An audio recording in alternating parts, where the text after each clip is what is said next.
Okay. Why did my desktop audio mute? There we go.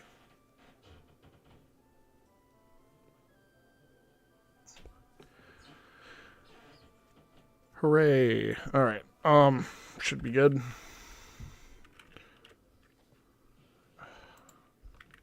There we go. Alright, gonna go ahead and get this started. I'm doing that, what's it called? Yeah, Soul Link with my buddy. And I kinda messed it up. Didn't have a good team to play against the rock gym leader, so I'm just gonna play a standard Emerald hardcore Nuzlocke. That's the plan. And we'll see how that goes.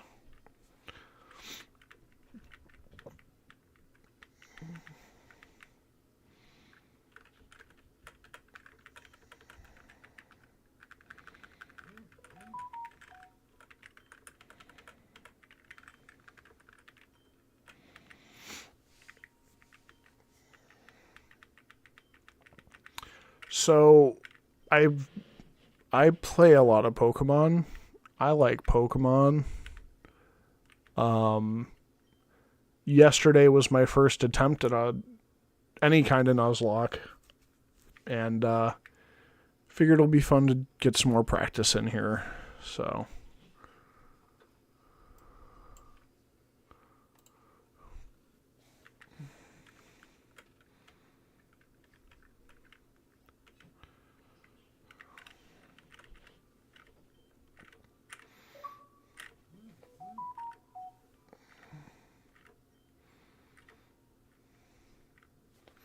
Phone is popping off. I'm going to go ahead and turn that on silent.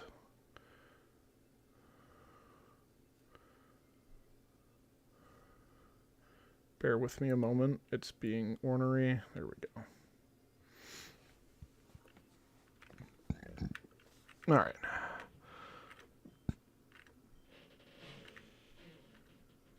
So this is standard, bog standard. I'm going to have to go ahead. I'm going to turn attack animations off just to save on time. I don't really care what time it is. It's 7 o'clock in the morning. Perfect.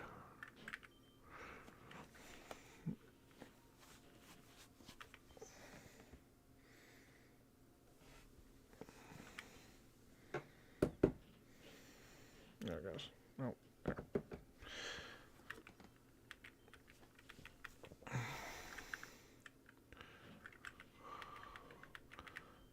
I want my potion.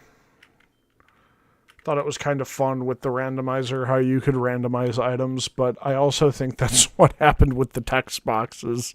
I think the text boxes got all messed up.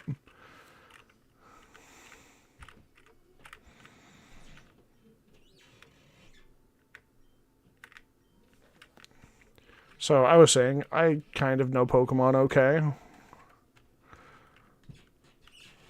but never really done Nuzlocke. I've watched a lot of Nuzlocke. They're pretty cool. Oh, hello. I'm doing Emerald solo, and it's not randomized this time.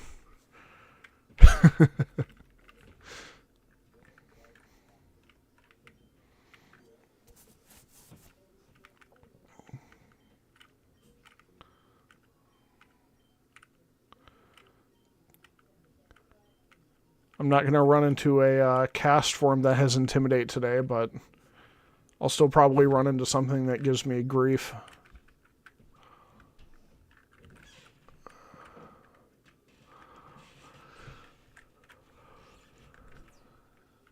Oh yeah, Fire Red.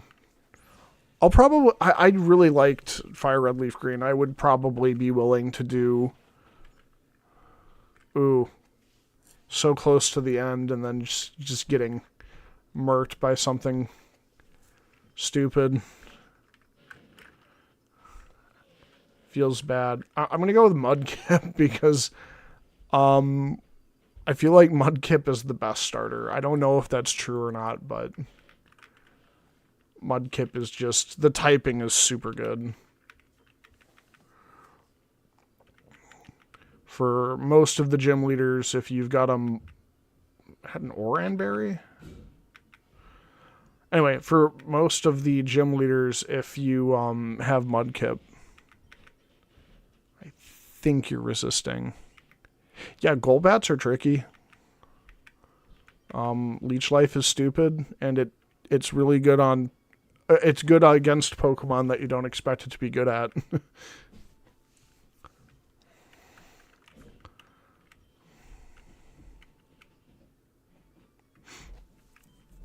Yeah, Golbat rocks. Definitely one of my favorites. And Crobat is even better, but now we're just oh, I'm caught in the loop of no, I don't want to go see your kid. No, you really want to see my kid. Yeah, Golbat rocks. You need to get the national decks though first, don't you?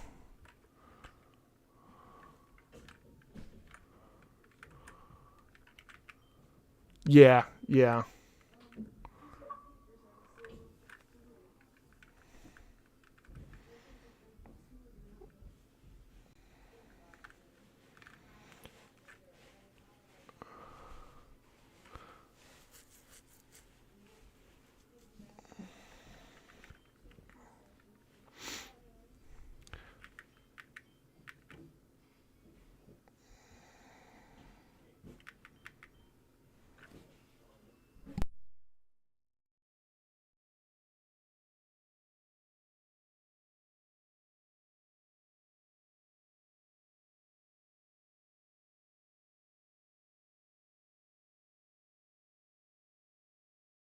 Oh, that sounds really fun.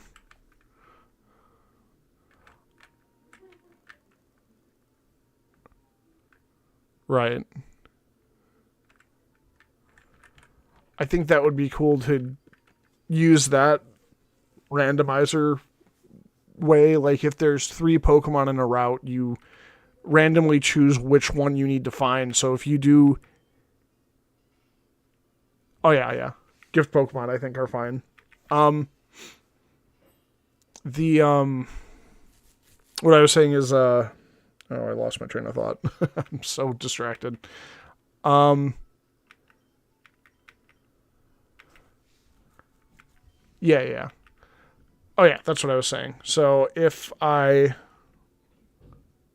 hypothetically, if there are 5 Pokemon in a route,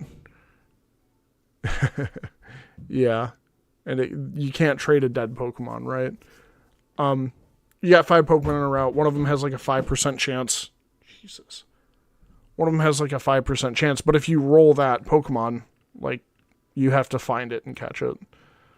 So it's a bit like a Nuzlocke, but you even the odds for each Pokemon encounter.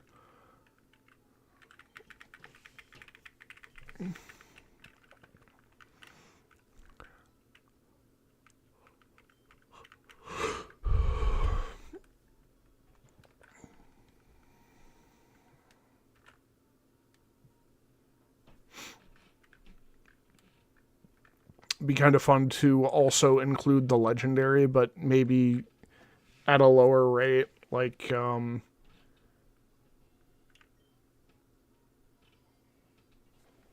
yeah, exactly. Like you're doing red, fire red leaf green, and you roll Pikachu for your encounter in Viridian Forest. So you actually have to stay in Viridian Forest until you find your Pikachu. Or Viridian Forest, I think I said Vermilion Forest, whatever. Same difference.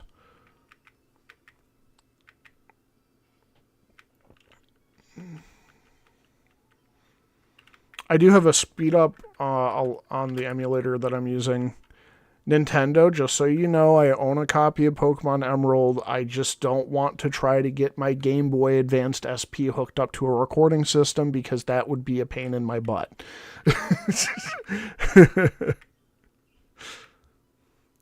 Yeah, exactly. You've been grinding forever in the Viridian Forest because you're like, well, I might as well get a couple levels before I go fight Brock. Then you finally get your Pikachu encounter, and then you accidentally hit it with a water gun and crit.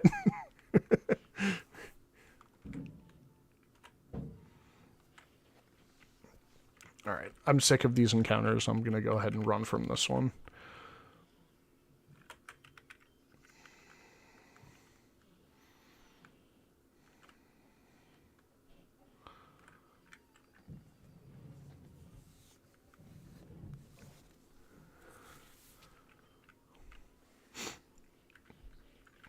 Right. But I mean, for what I was saying is like, if you're in a cave that has a legendary encounter, then if you roll that on your table, then you actually can catch it and use it. That'd be cool. I think generally legendaries are frowned upon being used in Nuzlocke just because they're very strong, so I get it.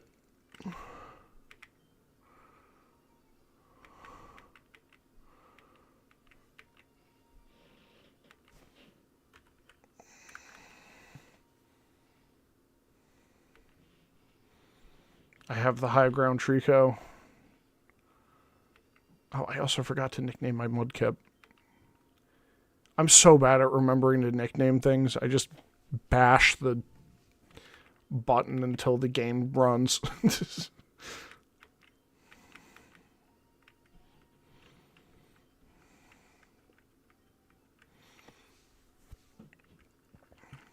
But yeah, I think if you're if you use your repels and the legendary is your first encounter, you still have to deal with the fact that you have to fight the legendary Pokemon in a way that lets you catch it.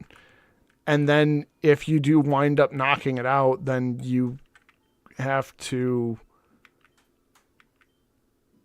Yeah.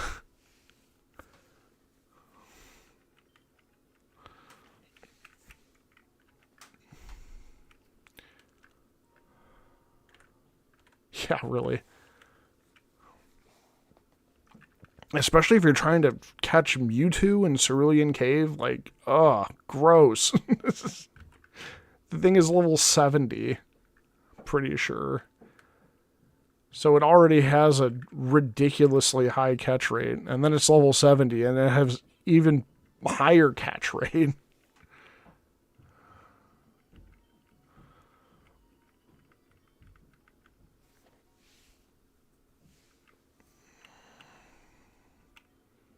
Yeah, if you run into NT in like a second gen game and then it just uses Roar. True, unless I mean you could always do the post main game stuff. Like I think I'm pretty sure in Fire Red Leaf Green, the Elite Four gets a upgrade to their team after you do the Sevi Isles. But I don't remember. It's been years since I've played Fire Red Leaf Green, so.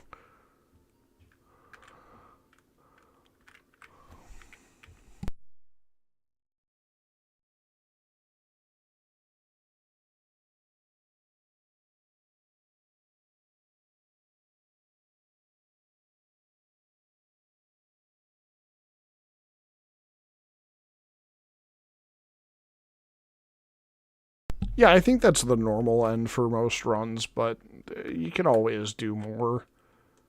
Alright, what's my first encounter? Route 101. Poochyena. Actually, Poochyena's pretty good. I think this is best case scenario here.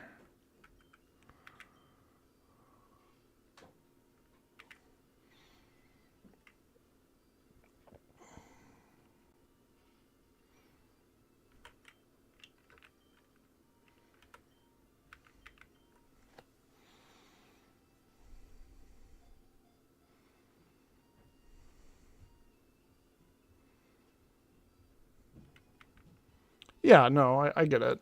I think the end of the normal game is where you would normally end, but if you decide you want to... Oh, I forgot to nickname the dog. Dang it. I can't use it now. No, I'm not going to be that hard on myself. This is my first run.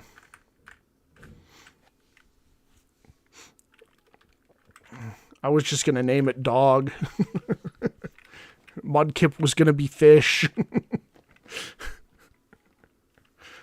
Fish and Dog. Hold on. I don't think my desktop audio is sharing. Yeah, there we go. Now you can kind of hear the... Come on. There we go. Might be able to hear it every now and again. I can't keep it too loud, otherwise it'll play through my mic as well, and that just sounds annoying. Alright. I'm going to buy another 10 balls here.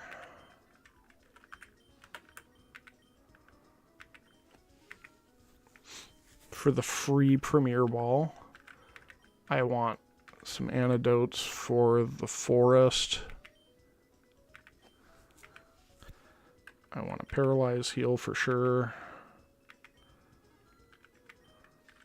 Just one or two. Yeah, red is hard though. Red is really hard to beat. I'll take an extra potion.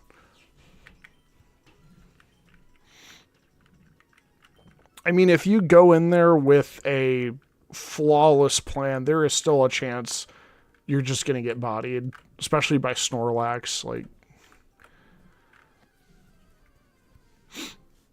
you better have a real good... Oh, I'm not going to... I'm going to do Species Clause and say I already have a Poochyena, so I don't have to catch this and I can reroll my encounter.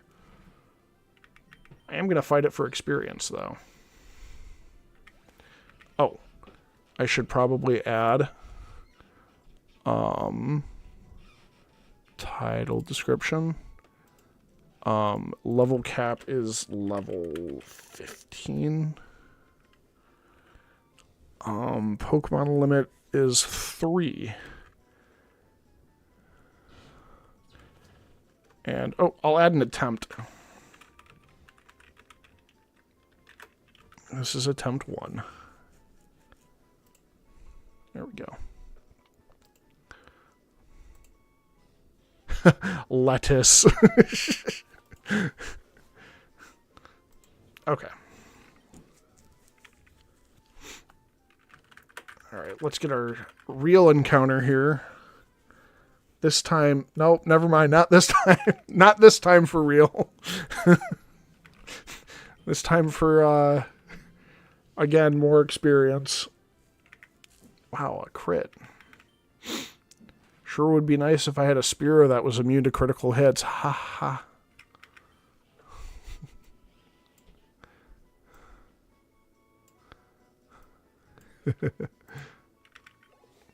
These are great names. Vaporeon truly is Poseidon.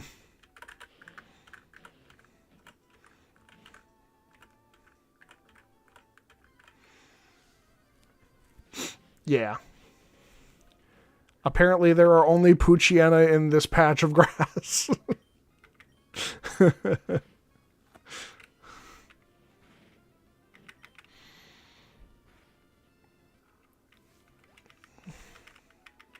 There's got to be something else in this patch of grass. It's only very upset dogs.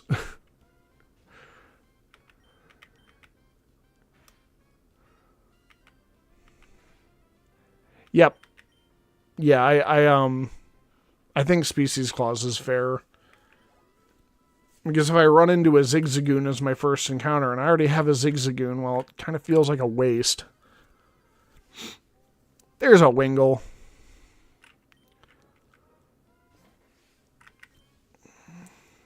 I'm actually kind of afraid to hit it with Tackle. I think I'm just going to throw a Pokeball at it and hope for the best.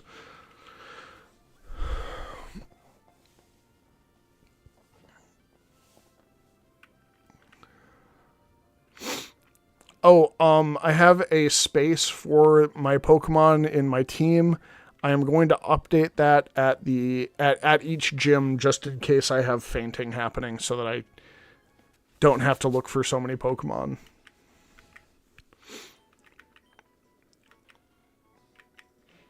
I hit B again. It's such a... It is such a hardwired habit into my brain.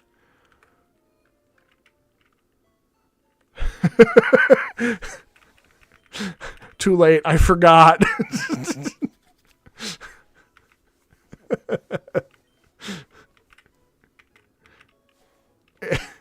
It is seriously such a hardwired habit. Do you know where the name rater is in Emerald? This is route... Yeah, that's route 103. So I've got 102. I might spend a little bit of time training my Pokemon because I don't have access to infinite rare candies like I kind of wish I did. I know that a lot of, yeah, that's fair. Yeah, if you don't mind Googling it.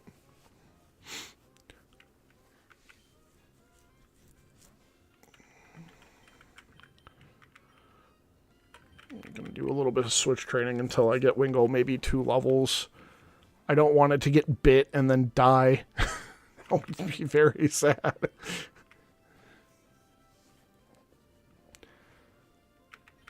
I don't think I want to enforce a type clause.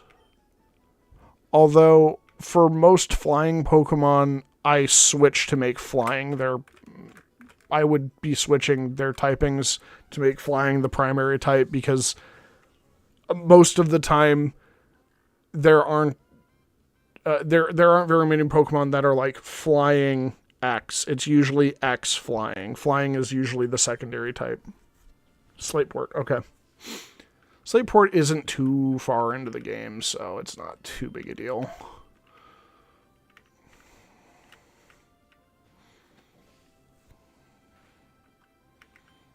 I didn't mean to send out my Poochyena, but that's okay.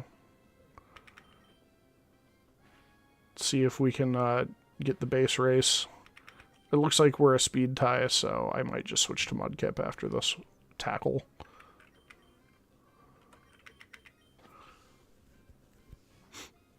Yeah, that's what I thought too. As long as they're different species, it doesn't really matter.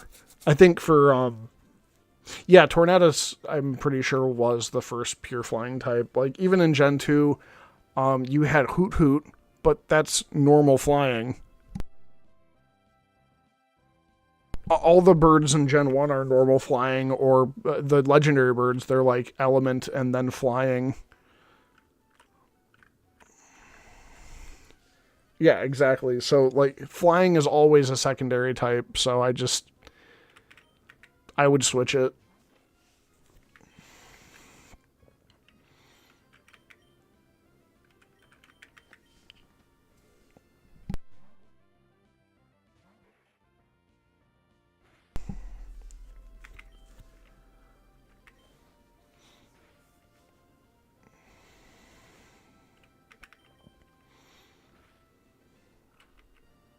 It is really bizarre that there are, like, hardly any Pokemon with flying as their primary typing. I do not understand that. I think also... I think Rookidee from Gen 8 might be pure flying type. And then when it evolves into Corviknight and gets Steel typing, then Steel is its secondary type. Yeah, that's true. I do agree that it does make sense that for legendary Pokemon, like the legendary birds, flying isn't their primary type. I understand that, because it's like, oh, well, Articuno is the ice bird, because it's ice. And yeah, their design definitely does focus more on the fact that, oh, Zapdos is the Thunderbird. That's fair. I accept that. Oh, shoot. This is 3rd Gen 2, so this is before the... Yeah, true. I don't know. Articuno has, like, the crest looks like ice. It has, like, icicles on the crest, which is kind of cool. I think Articuno is probably the weakest out of the three, but it does have a really cool design. Ice Chicken.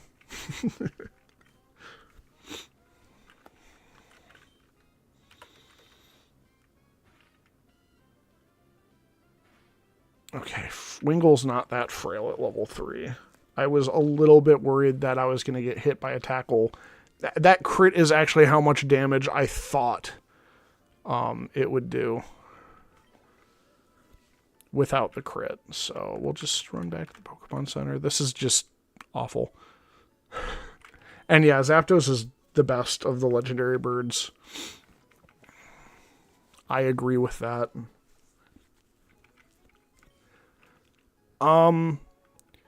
So my Pokemon limit, I am only applying once I start the gym battle. I don't really care how many Pokemon are in my party up until then. I just wanted to prematurely answer that question.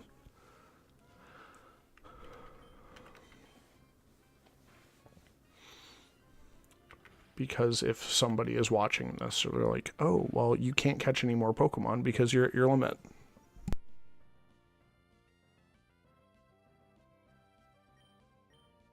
Yeah, so for this Nuzlocke, I am going to be limited to how many Pokemon I have in my party as each gym leader has. So, for example, Roxanne has 3 Pokemon in her party.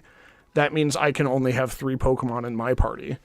And also, her highest Pokemon, her Nosepass, is level 15. So none of my Pokemon can exceed level 15 either. But I'm already in a really good spot because not only did I start with Mudkip, I also have Wingull. So I have 2 Water-type Pokemon already. Wingle's probably the backup because it's part flying, so it's going to take neutral damage from all those rock attacks. But it might be able to suck a hit before going down, so.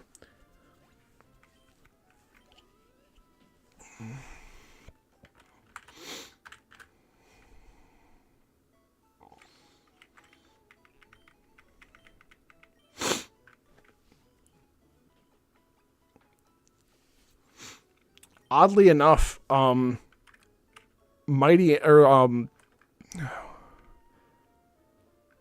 yeah, true. Let's actually check the natures on my Pokemon. Keen-Eye, Calm. Yeah, it's not speed up, I don't think. Relaxed. I think that's a speed down nature. That's why I was losing the speed tie to a level 2. Docile's neutral. That's fine. Their IVs are also probably all trash. I'm not going to sit here and restart all day long. I don't care.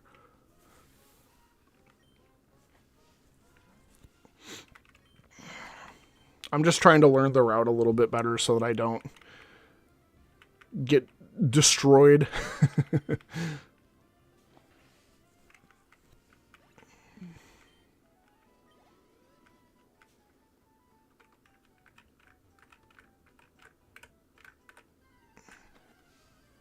I actually think that Sturdy didn't get buffed until later on. I'm pretty sure Sturdy only blocks one-hit kill moves in 3rd gen. I don't think it actually prevents your Pokemon from getting one-shot yet.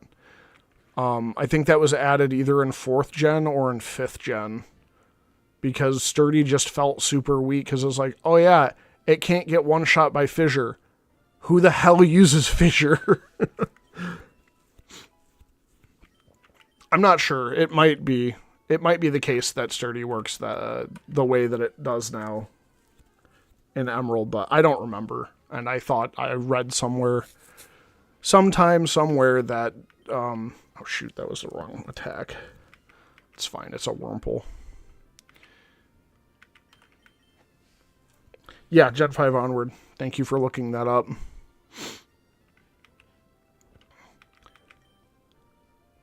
Yeah, exactly. Gen 3 and 4, Sturdy is like the worst ability your Pokemon can have because it doesn't do anything. I mean, nobody uses Sheer Cold, nobody uses Fissure. they're just too unreliable. I mean, unless you can get your Poliwrath with Lock On and Fissure over somehow.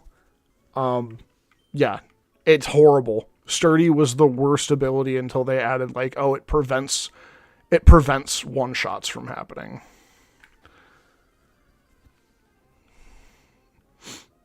Then it got good. I think Sturdy is a very good ability now. Like in contemporary Pokemon, it's really nice. It's not the best, but it's definitely like, oh yeah, if my Tyranitar had Sturdy, then it wouldn't be able to get punched in one shot. But I mean, it doesn't get that. So I think Aggron is a good example of a Pokemon that has a common ×4 weakness that Sturdy is really pretty good on. But even then, I think Rockhead is just a better idea because it gets access to Head Smash, and it's Stab. So yeah, Stab Head Smash is dangerous.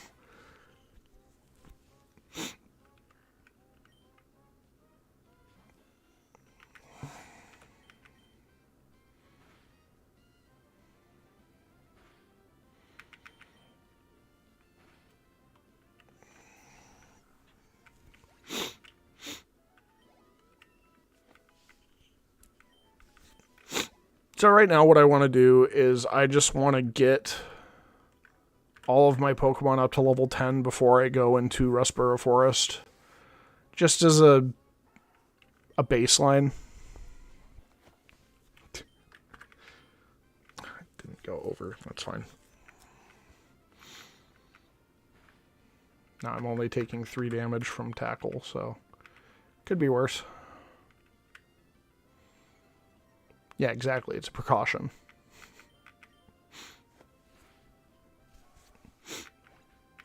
Don't want to get in over my head. If I came back to Route 101 and trained my Lileep, I might have been able to keep it, but I actually looked up its moveset, and it was going to have Constrict and Acid as its only other 2 moves. It still would have been awful against Roxanne. It just would have double resisted all the rock-type moves thrown at it. Actually, I don't even think rock resists rock. I think grass resists... I think it would have just been half damage. Yeah, Lileep was supposed to be my answer for Roxanne's gym, and it was just... It was not. It was not there.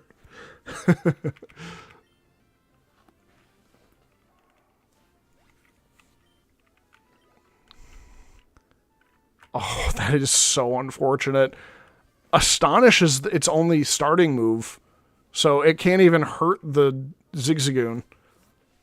Like, that was my problem when I started with Haunter, because Haunter only knew Lick as an offensive move, and I couldn't use Lick against the Zigzagoon.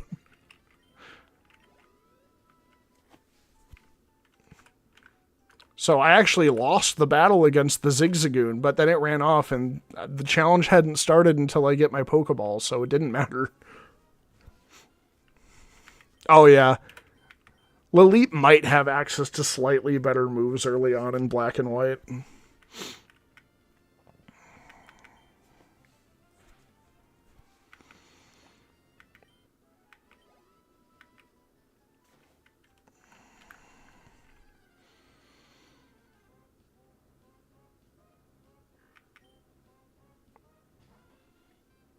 Yeah, exactly. It is. It's just painful. Because Lileep is one of those Pokemon that just suck. Kabuto is the superior fossil Pokemon.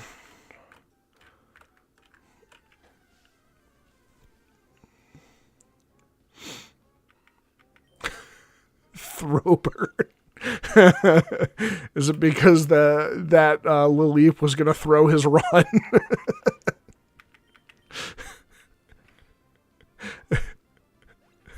Oh. I like it better as a passive-aggressive dig, like, nah, you're throwing. You're gonna make me throw this run. You shit.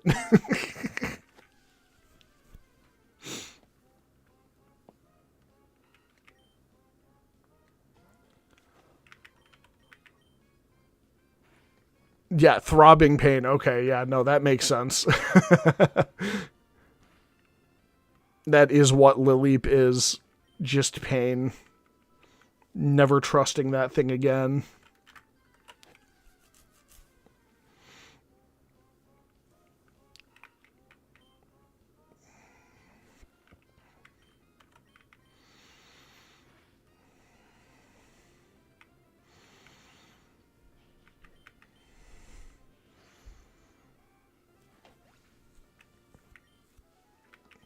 Yeah, no, in double battles, I've seen Cradily used very successfully. Even, well, here's the thing. Cradily is great, but you have to get that Lilleep up to level 40 before you can make it a Cradily. That's the problem. That's the problem with Lilleep. Because Cradily is awesome, Lilleep is bad.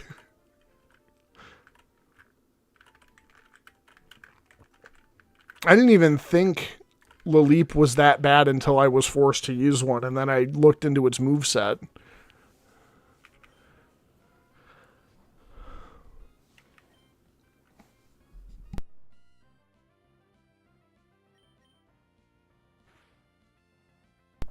Yep. I think it gets gastro acid, so you can hit something like a Slacking with gastro acid, remove its ability, and then you just have a Slacking with no ability, which is actually an extremely strong Pokemon. Yeah. I think that was a meta in double battles for 5th gen for a while. If I'm remembering my Pokemon history correctly.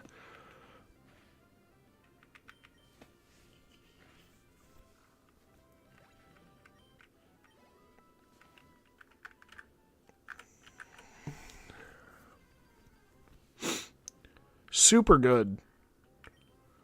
Super good pairing there. Because Slacking is just a monster. Yeah, X and Y.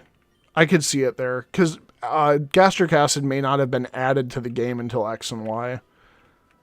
I don't remember if it's black and white or X and Y. But whichever generation introduced gastro acid, that was the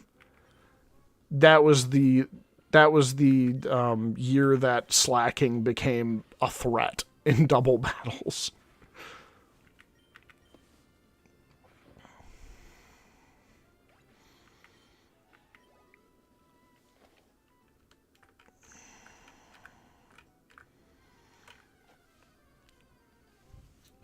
I think even in 5th gen, Audino could learn Simple Beam, and you could target your own partner Pokemon with Simple Beam and turn its ability into Simple.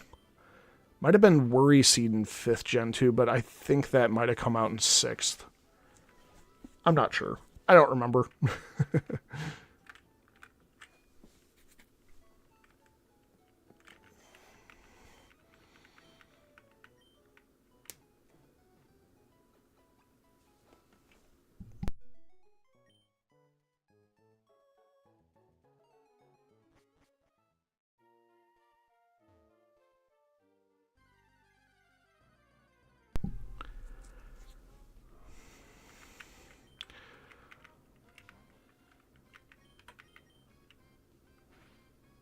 Gastro's Diamond Pearl. Yeah, 4th gen. Wow, okay.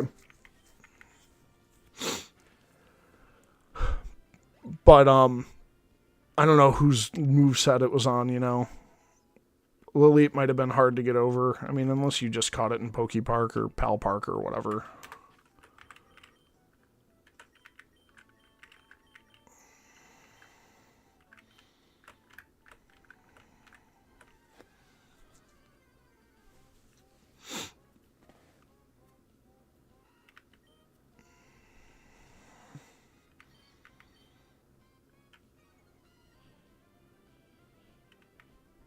That's true.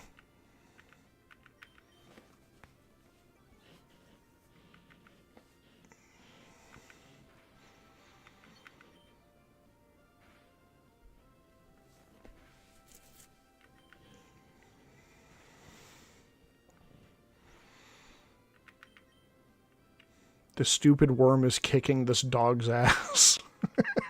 Jesus.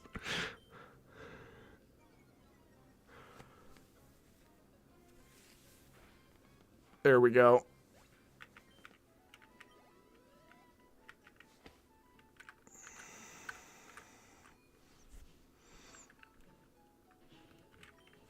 I think in 5th gen, triple battles were kind of the thing. I remember seeing this clip where what was it? Really, you deworm your dogs.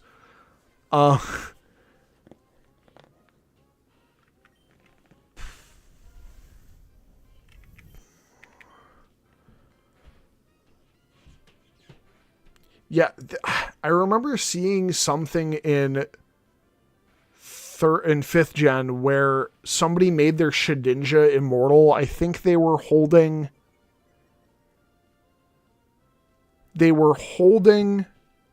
the weather goggles and it got sturdy. Like, they were able to give it sturdy. And they had the weather goggles, and they were holding... another partner Pokemon just used Thunder Wave on it. And the thing knew Hone Claws, False Swipe, and Final Gambit. So it used Hone Claws until its attack and accuracy were maxed, and then False Swipe to get the opposing Pokemon down to 1 hit point, and then used Final Gambit to deal exactly 1 hit point to the Pokemon that had 1 hit point. It was unnecessary and very stupid, but I remember thinking it was hilarious.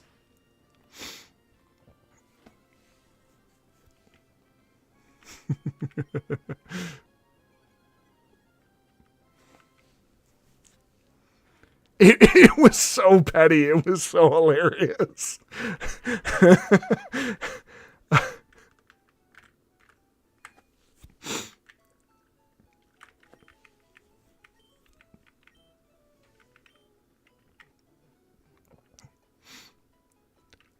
Yeah. Just center it around one mechanic that's just super petty. What's the dumbest thing I can make happen with this card?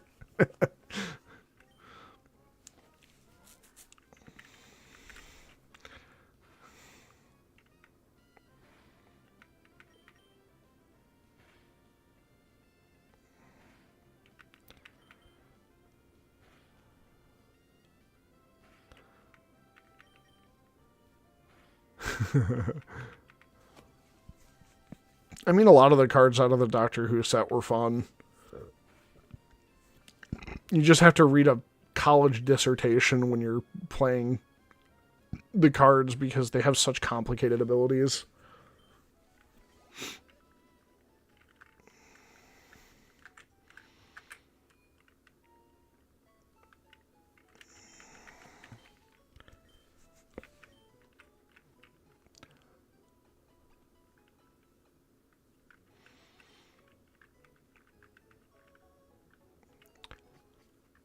I'm going to put this on pause. I need to take a brief intermission. I will be right back. 现违规异常，了解详情请按0，由华语客服为您服务。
Okay, I am back.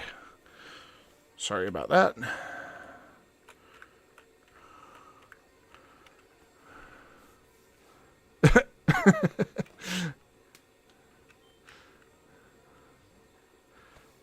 No. No interaction for you. Okay, I am back. Sorry about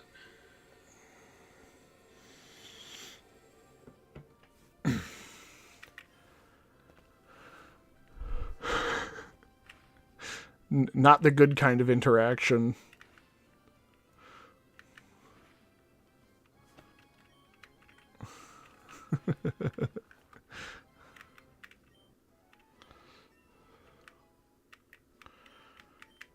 About to interact my face with your fist. No, wait, hold on.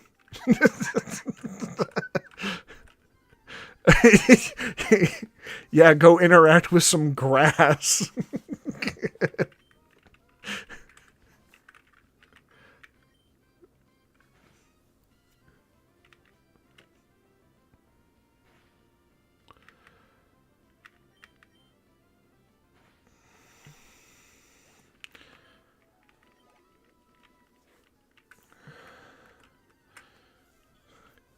Maybe you should go interact with a shower.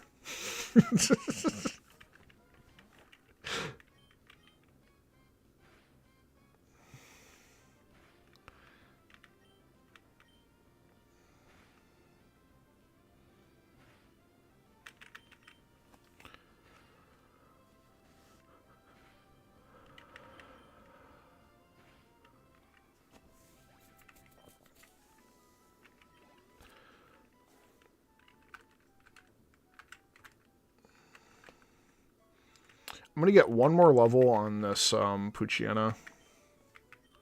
Oh yeah, I went there the year before I left. It's so late in the year this year. That's weird. Oh yeah? How was the one in Shanghai?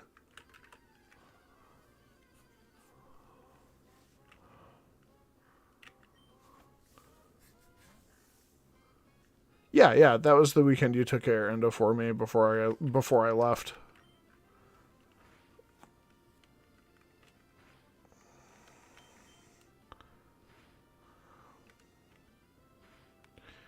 I knew I was gonna be out of the house for like most of the day for 2 days in a row, so I mean Frodo has an alt-win con, like your deck just tempts your deck is built to tempt you as many times as possible, and then he just starts to stab people in the kidneys.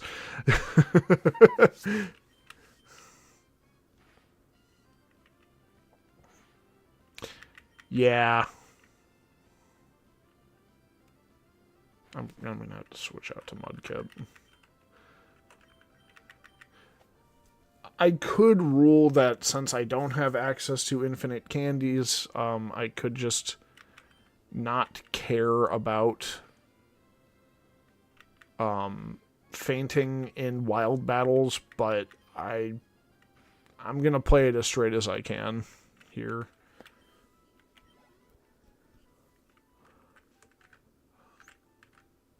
Oh yeah, Frodo's really low cost. He's really low to the ground.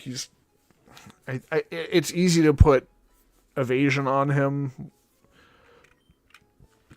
Like, this guy can't be blocked like a Whisper Silk Cloak. And then he goes straight for the kidneys.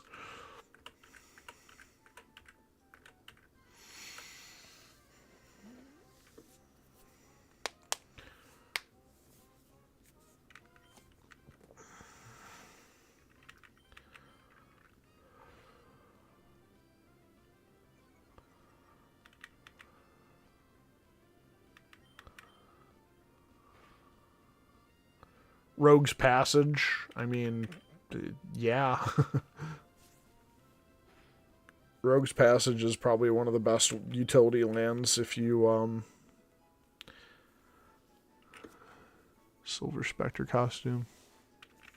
Access Tunnel, yeah. Alright, this Poochyena is level 6. I'm going to go ahead and get my encounter for next route. Next route has some really cool... Oh, okay, Silver Spectre. Next route has some really cool possibilities. 1% chance for routes, 4% chance for a low tad.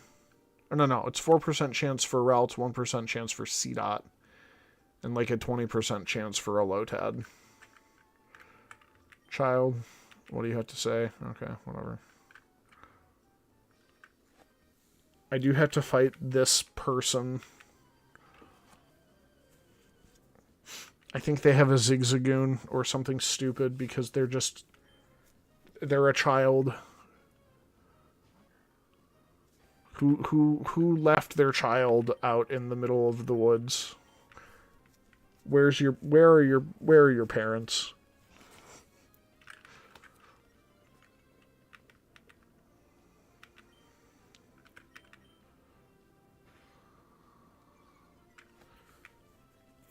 This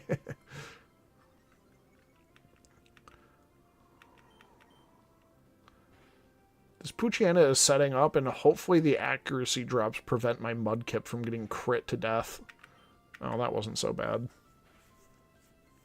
2 attack drops or increases, and it still only dealt 5 damage.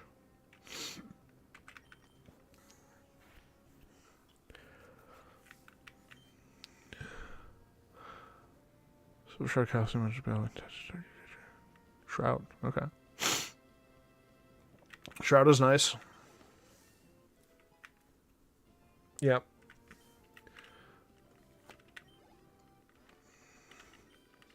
Yeah, but when you play it, you get to attach it, and it's instant speed, so... Can also be really good if they're trying to kill spell your creature, and then you just flash it in.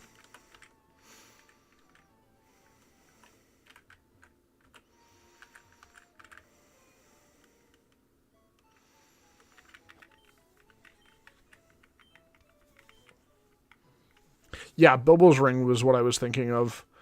I think it gives hexproof as long as it's your turn or something like that. Yeah, exactly.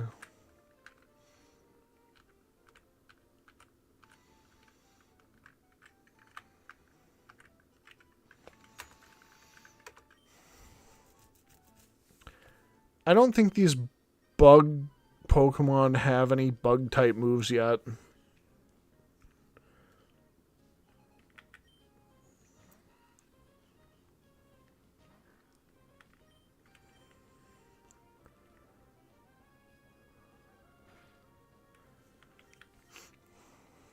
Yeah, that's true. Maybe poison. That's why I bought a few antidotes.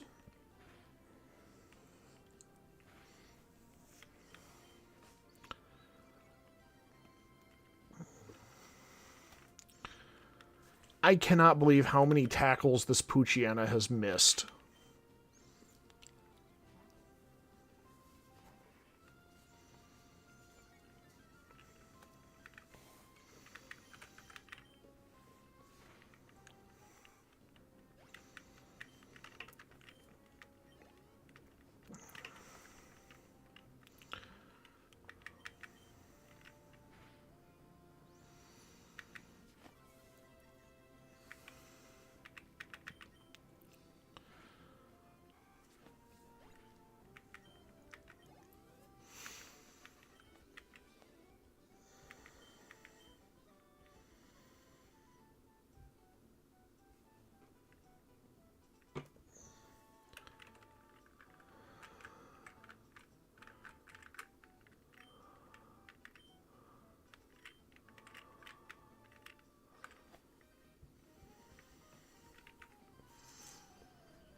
Yeah, you can miss your tackle now.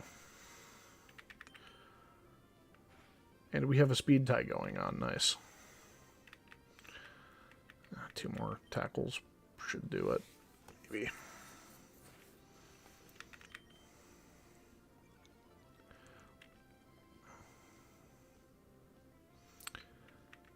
This is a trainer battle. I haven't done my encounter yet. I've been avoiding the grass.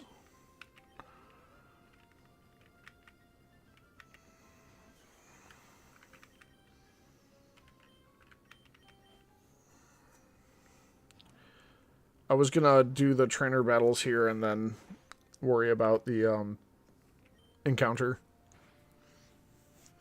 The trainer battles are gonna be really not really waiting for anything specific because there's some great Pokemon in here like Lotad or Seedot would be really cool. Seedot's only a 1% chance. I think Lotad's like a 20. Routes obviously would be great because Gardevoir is an excellent Psychic type. No Fairy type yet, but still good. Probably be my best special attacker on the team too, but yeah, Ludicolo would be great. I love Ludicolo.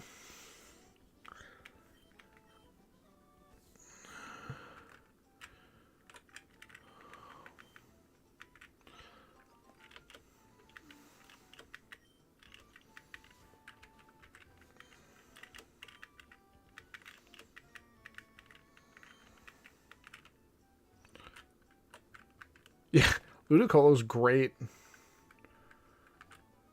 No. Didn't exactly want to fight this trainer just yet, but that's okay.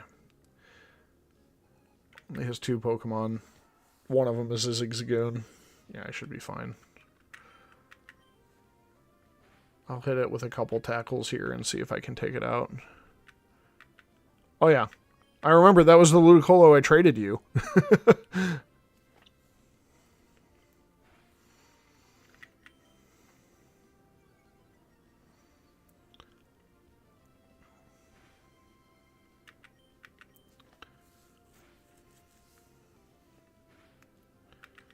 Yeah, there are not very many Watergrass Pokemon.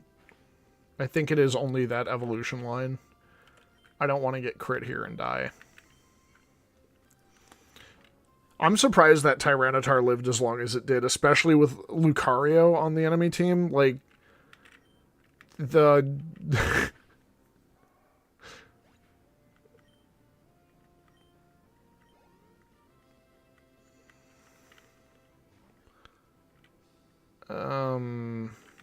yeah, I'm gonna switch.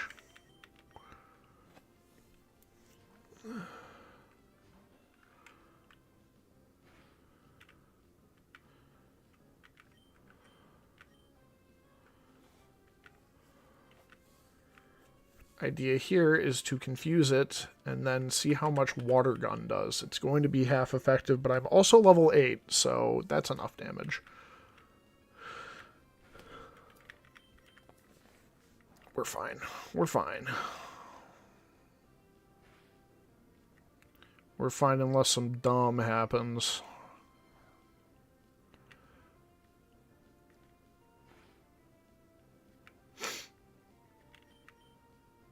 I mean, Ludicolo has a lot of bulk, surprisingly.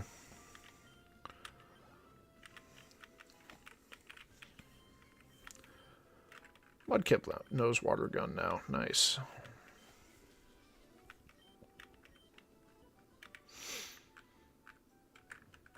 Get this item. This might be our first encounter. We'll find out.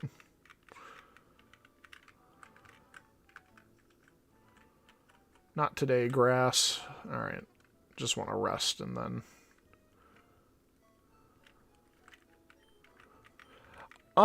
It gives... So, water grass takes away water's weakness to electric and grass's weakness to ice. Unless you get hit with freeze dry and then it's ×4 damage. What else does it do?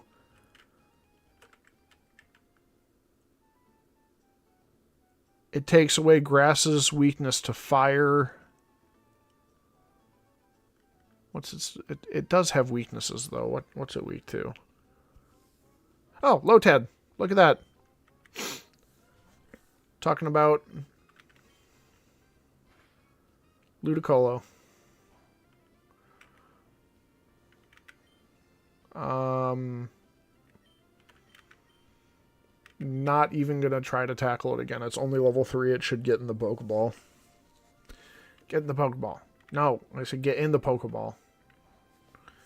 Yeah, it hit me for 1 damage with Astonish over and over and over.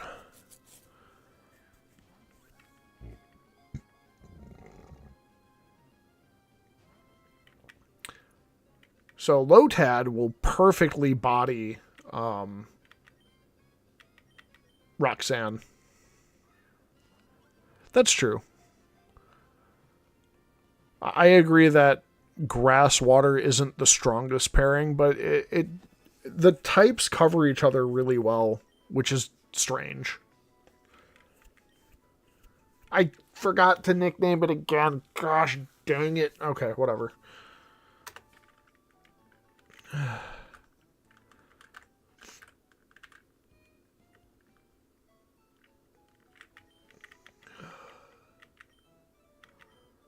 It's still weak to bug from grass. It's still weak to poison from grass. Yeah, exactly. It's better to get hit for neutral than getting hit for double. Exactly. Adamant Nature with Swift Swim. Oof. Well, if I have Wing... I don't know what Wingle's ability is going to become when it evolves, but if it gets Drizzle like it does in other gens, then Drizzle Swift Swim is going to be rude. Especially if I can, like, stockpile 3 times and then Baton Pass into Lotad. That thing is going to have such massive bulk.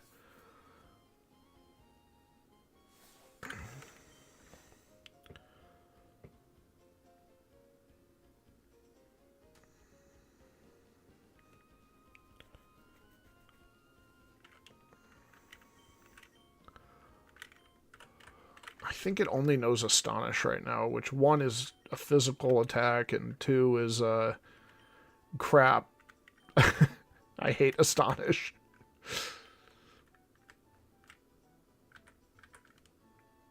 Was half hoping for the routes because it's really good, but Lotad is probably the next best thing.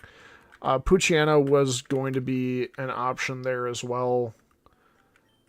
I'm happy we didn't run into it again, because that would have been annoying.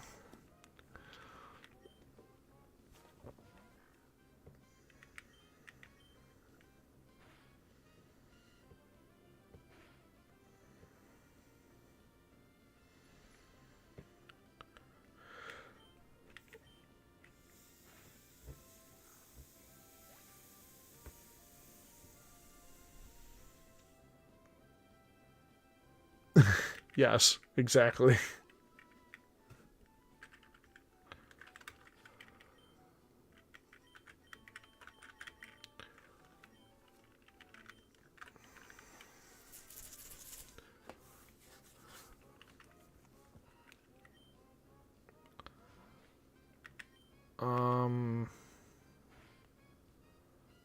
See how much the damage this tackle does too. He can handle a Wurmple, or she, I guess, whatever.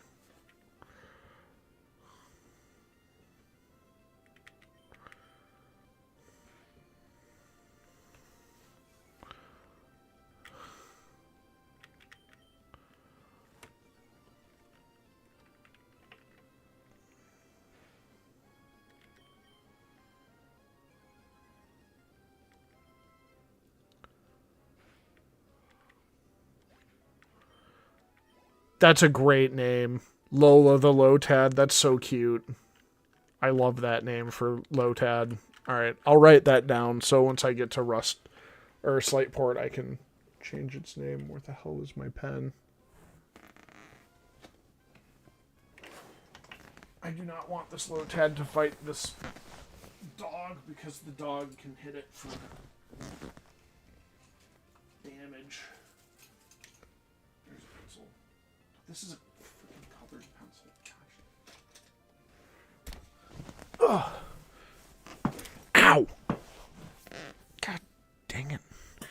Geo girl. That's funny.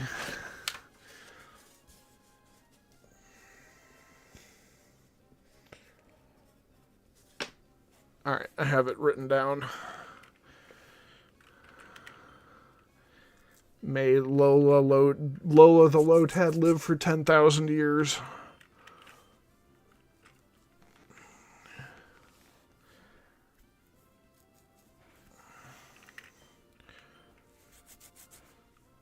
Adamant Nature is a little bit bad for the fact that it's going to be trying to use grass and water moves, which are both special attacking moves, but I think we can handle it. It's only a 10% hit, so it's not like they're going to do no damage, and if I'm attacking with type effectiveness, then it's probably going to be fine in the end. Yeah, it'll be fine early game. I'd say even up into the Elite Four, it should be okay. Like, is it Juan that's the champion in this game, or is it Wallace? Because either one uses... I think it's Wallace. Wallace uses a team of, like, all water-type Pokemon. So,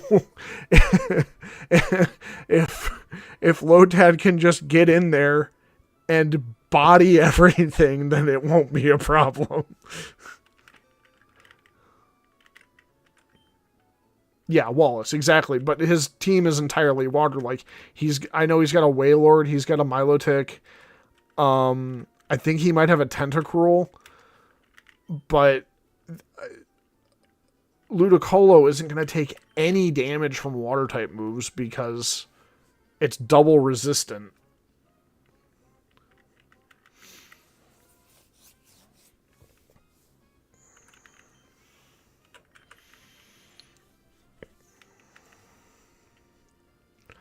I need to look up Lotad's move list.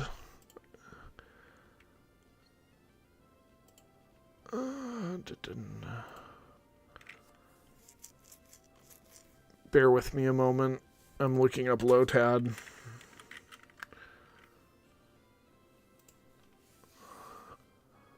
Lotad. Lotad. Look at you. 3rd gen.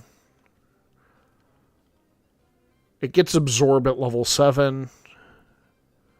Yeah. Yeah, Lotad's gonna be hard to deal with. Adamant is plus attack minus special attack, so it's gonna be really good at using Fake Out. And that is sort of like one of the best moves it has access to.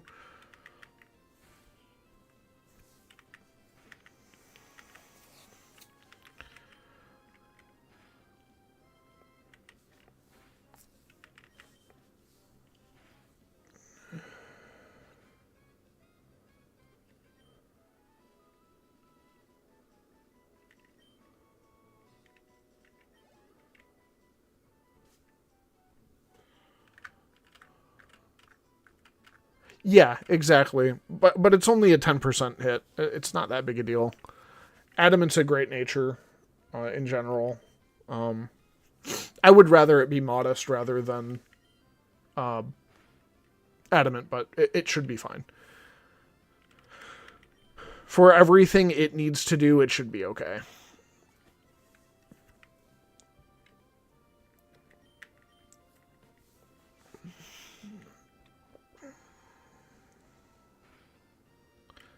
Like, I mainly see this bodying Wallace.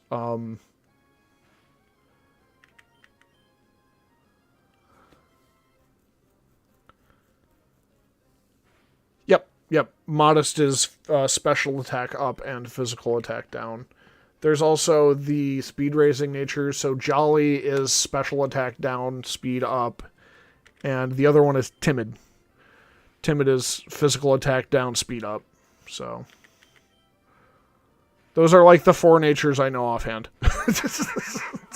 I think I might be able to identify the neutral ones. Like, I'm 90% sure Docile, Hardy.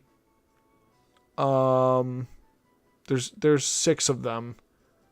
Bashful is one of them, I think. Bashful might lower special defense or something. Yeah, the speed up ones are really good for anything. Like competitive or Nuzlocks, they're great. Well, I've never really done a Nuzlocke, but I would assume if your Pokemon gets to go first, then I think I know Impish. I think Impish is special attack down and special defense up. That might be Sassy, though. I get them mixed up.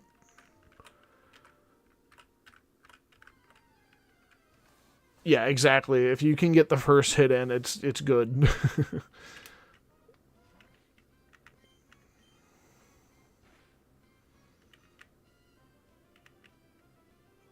Yep. And it's one less time. Yeah, exactly. I see what you're saying. I was going to say it's one less hit your Pokemon has to take. But yeah, I think that's what you're saying with that. It can indeed make all of the difference.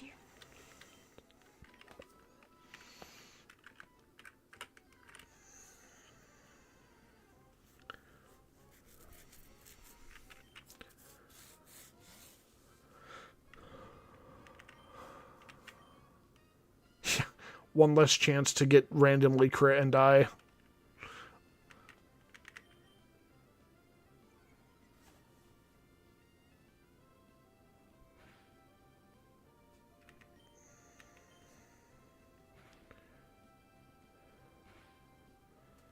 Oh, I gotta pull my stream up on my phone again. Give me a second.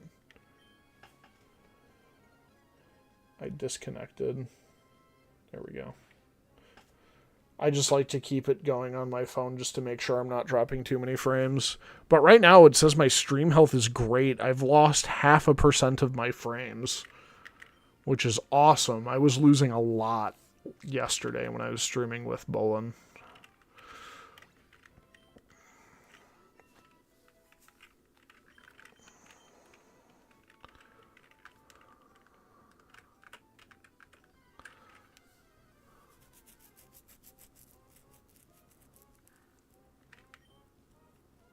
Yeah, exactly. My internet here isn't that great, but it's still a lot better than it was in China. I'm sure you remember that. That's good.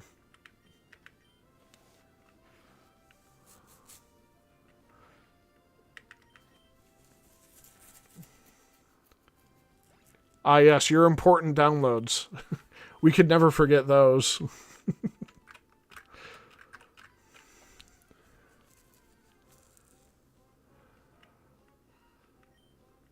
Yeah, that surprises me with the work Wi-Fi. I remember the Wi-Fi at my school was always terrible. Yes. Ah, yes, your tax returns. Ah, yes.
Yeah, I did. I'm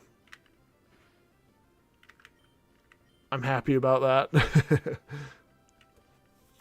I'm getting there. Little by little. I think if I uploaded more frequently, I might have a better slot in the algorithm, but I've got a lot of other stuff going on right now with the classes I'm taking and with baby. I don't really have time to try to release a video every day.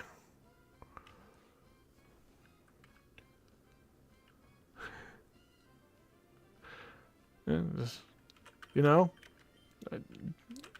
maybe we'll never tell.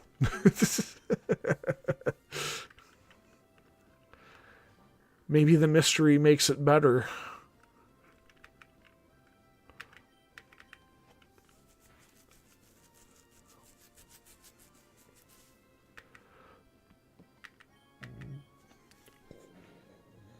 Excuse me.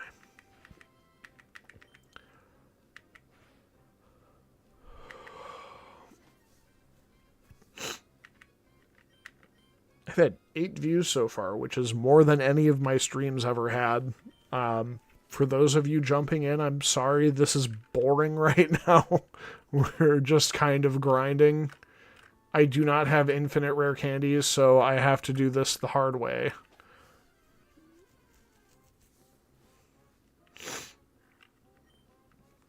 I would like Lotad to have access to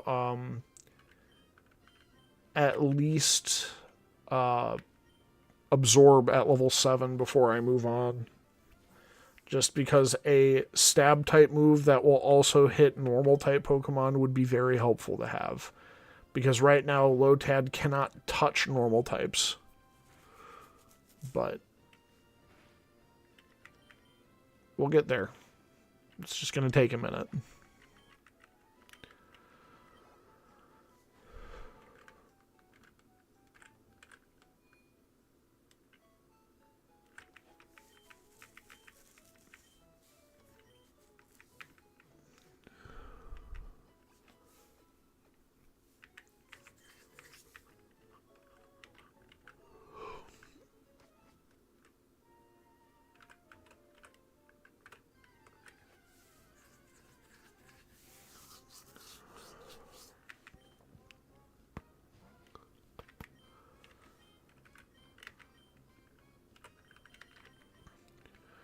Lotad also doesn't do very well against Poochyena right now because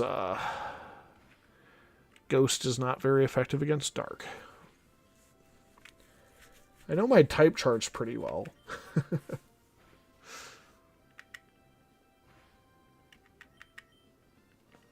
But I could know them better. Also, how is it that only this Poochyena can miss tackles?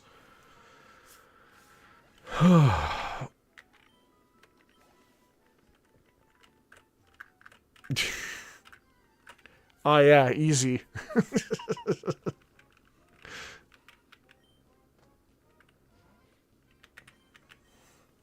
No problem. We'll get that tomorrow.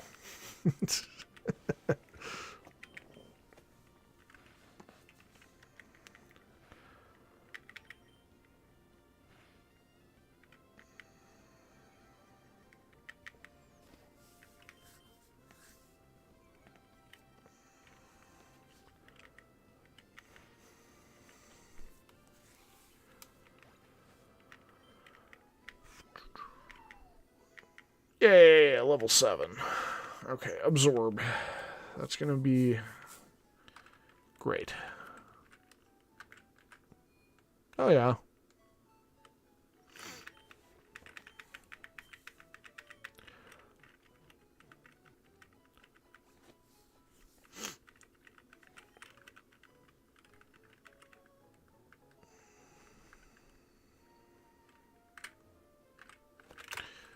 Alright. What we doing? Let's get Poochyena out front. Oops, that's summary. This Poochyena is slow.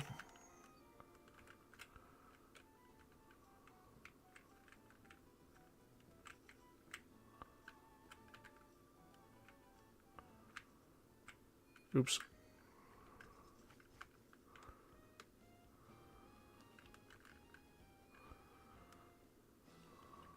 Yeah, he has healing, but more importantly, I can actually Yeah, Poochyena is a little bit more durable.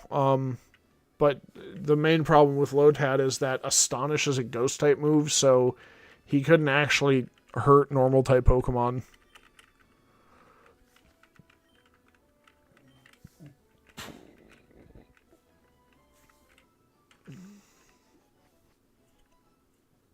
Yeah, exactly. And there's a lot of Zigzagoons in the grass, so Astonish is a very annoying attack early game. It also just has garbage power. And yes, it is quite astonishing. I get it. Ha ha ha.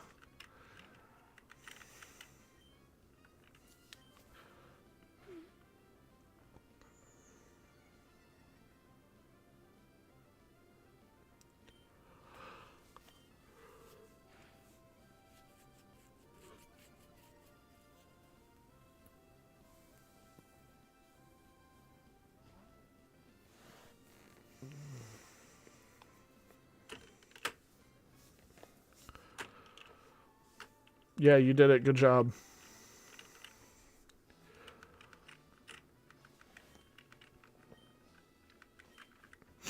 Yeah. It says 3 on my screen right now. It might be 2 now. One of them is my other phone. Or my other device. I have the screen pulled up on my phone just to make sure. Like I said, my video output isn't completely screwed. I don't have audio on it, but I don't want it to echo, so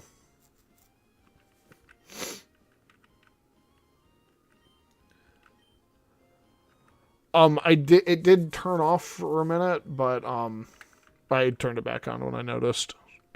Yeah, I figure the audio's all right. I peak every now and again, but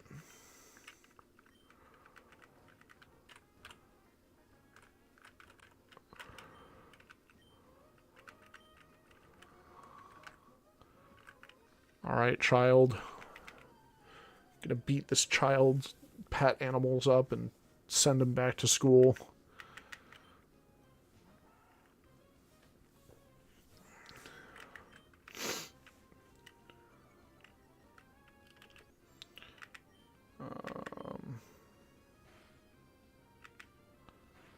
We're winning this. Yep, I'm gonna beat this kid up, kick his pets, and then take his lunch money.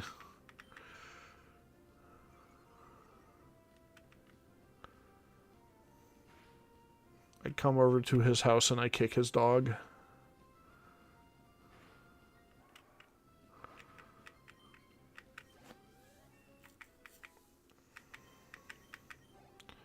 Remember to turn set on too, which is great. Oh, C dot.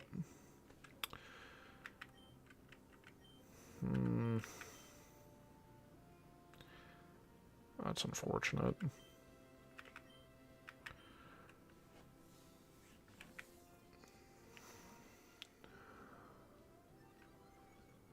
Well, if it only uses hardened, then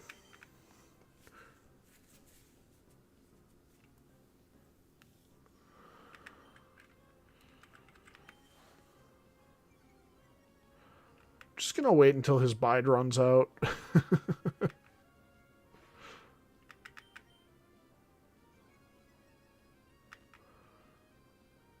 I don't know if the confusion damage counts.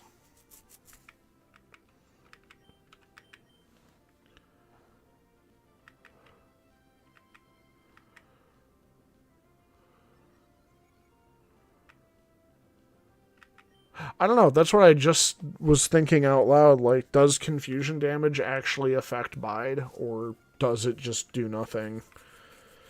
I could see it going either way. I think what actually happened is that confusion ended bide. We got the same. It's my turn with the brain cell, Tyler. Give it back.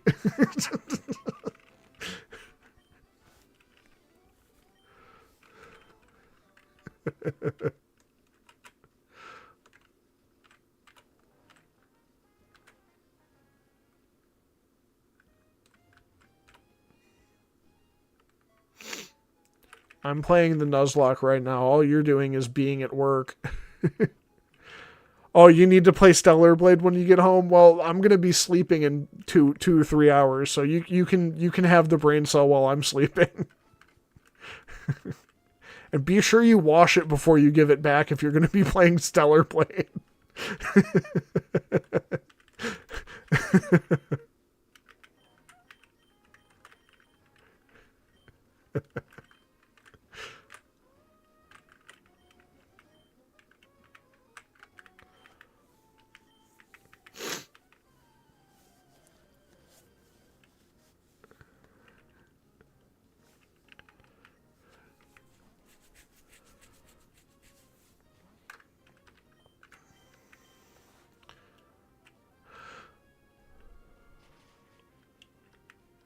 I mean, the game mechanics look solid. It's just I don't know if I'll ever be able to bring myself to play the game just because of the way it looks.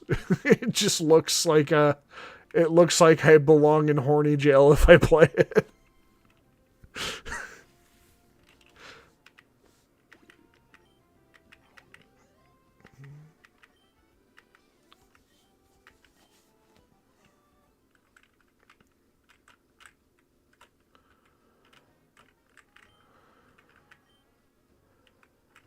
Um Yeah, that's fair. I mean, Nier Automata was a really cool game too. But again, I've never played it for the same reason. It just makes me feel like I belong in it makes me feel like I belong in a it makes me feel like I should be opening an incognito browser. That's what yeah, it makes me feel like I should be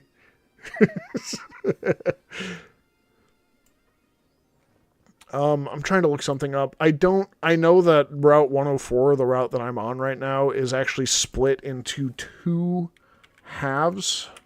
And I want to know if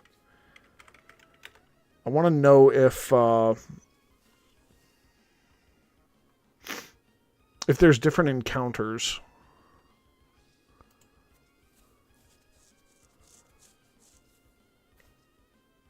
I mean, I'll just what are my Pokemon looking like?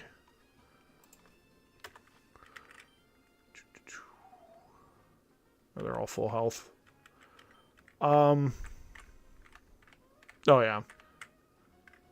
Let's I think she has a Zigzagoon and she gives me a bunch of money. I'm gonna go ahead and take her money and then go back and buy some more Pokeballs.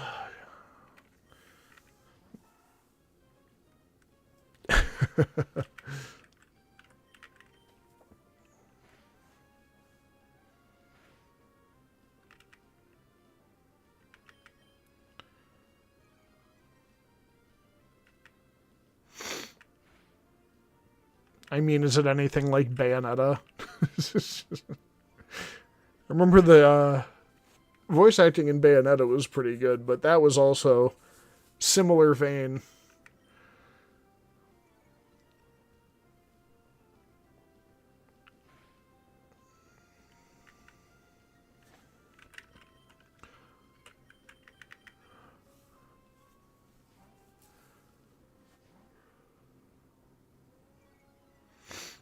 Yeah. The only experience I have with Bayonetta is in Smash Ultimate.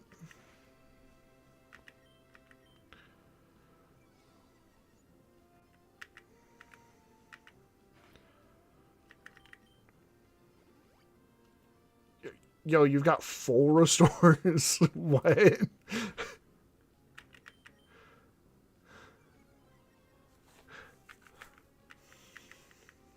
Alright, I guess I'll knock this Zigzagoon out again.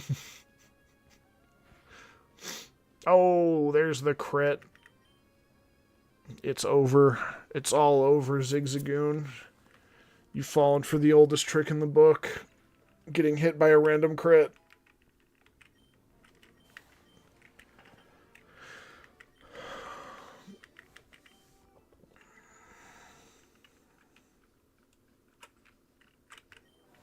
Oh, Puchiana's fine. I crit the Zigzagoon. There we go. Lotad and Dog tag teamed it.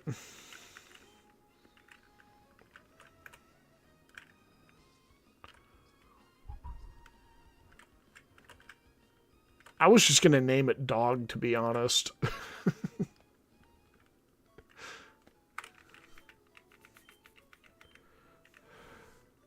Oh, okay. I thought you were worried for Poochie's well-being. Oh, I could nickname it something dumb like Fluffy. Then I have a Mighty Anna named Fluffy. Yeah. Itchy and Scratchy. And Poochie. I was gonna go by Balls, I forgot. Balls. Balls of Ball.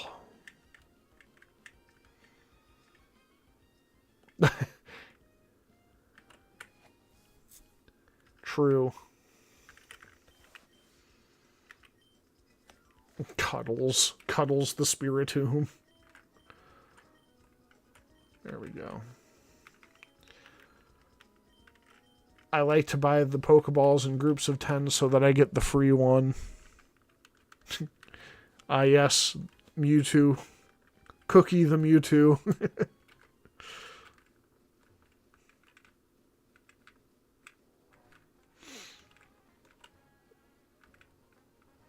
I think my mouse is on the screen. I'm going to move that real quick. That's just annoying. Petalburg Woods.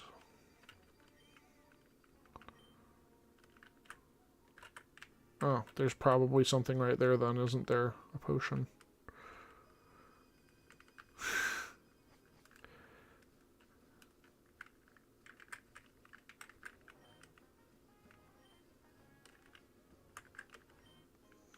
Hey, an extra Pokeball.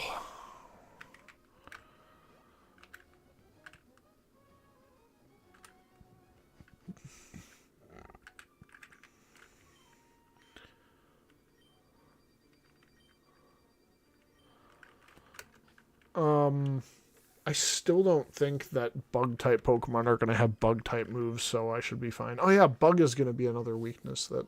No, I mentioned that. For this Dual-type. What else is there? It's going to resist Steel because it's Water-type. It resists Ground and Rock. I'm not sure if it... I don't have the EXP share right now. I don't remember when or where I get EXP share. I probably will eventually use it because I'm not using rare candies. And it's just going to be like while I'm running around in circles in just training later. Yeah, when I get it, I'll probably use it.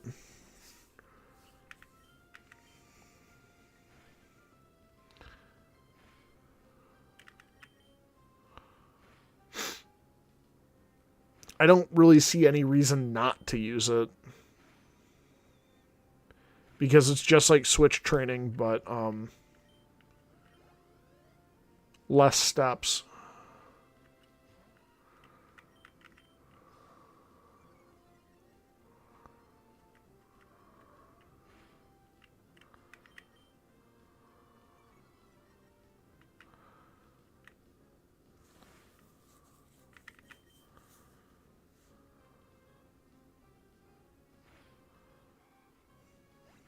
Yeah, exactly. It's just less, again, less steps, less frustrating, less time to let your weak little Pokemon get hit with a pursuit and die instantly. Probably won't happen. Yeah, exactly, an arena trap. Like, that's exactly what happened to my Lileep, is I got arena trapped and I couldn't do anything, and I just got screwed.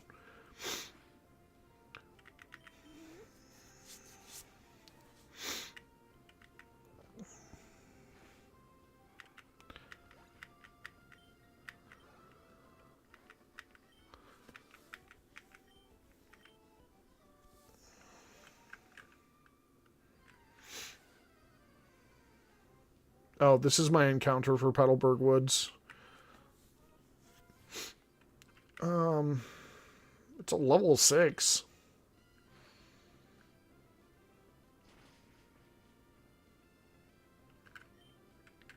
Well, that didn't do too much damage. I'm just going to throw a ball at it and see what happens. That didn't work. I'm switching.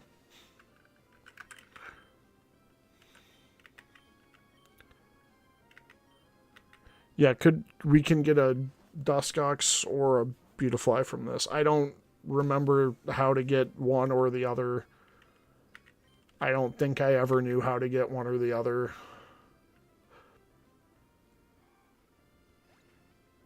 Never mind. I'm just gonna crit with Water Gun and get nothing.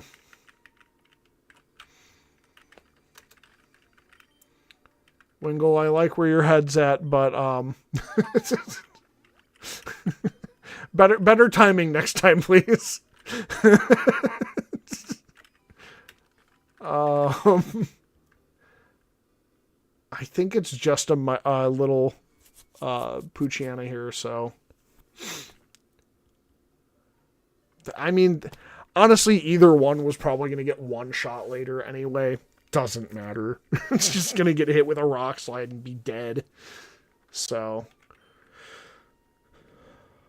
what is this? Like a level 6, probably. Let's try Wingull out. Yeah, this you can crit this Pokemon all you want, Wingull. Go crazy. Go hog wild. It would have been really good for, like, the Psychic Gym, maybe, if it learned a Bug-type move. But if it was Duskox, it would have just been a liability because it's Poison-type. So really only Beautifly is great. I don't know, I disagree, because Beedrill had access, like, guaranteed access to one of the strongest Bug-type moves in the game. And it was the only one that did.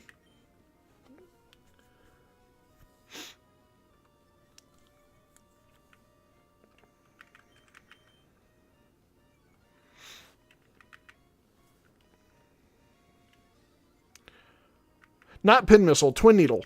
Pin Missile was great, but Twin Needle was a Bug-type move, and it had a chance to poison. Twin Needle was excellent. Pin Missile was... It existed. Pin Missile existed.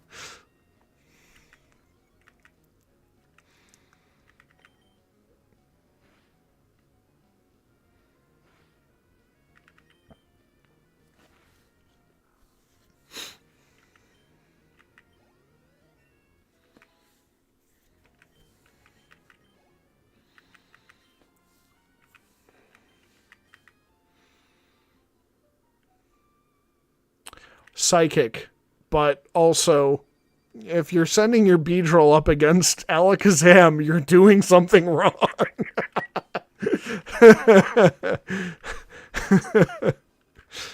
I do think that it could outspeed Alakazam.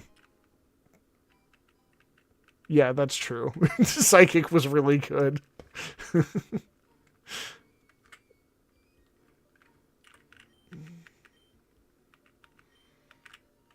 Yeah, I should stay out of tall grass. Uh-huh. Where I have to go.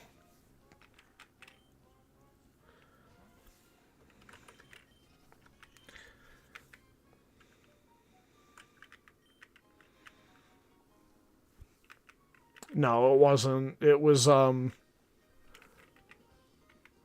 game was so skewed.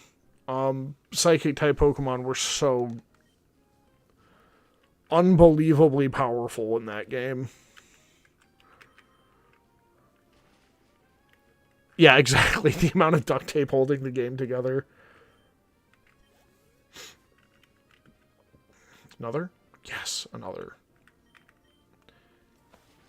Keep sending out your Ninkatas.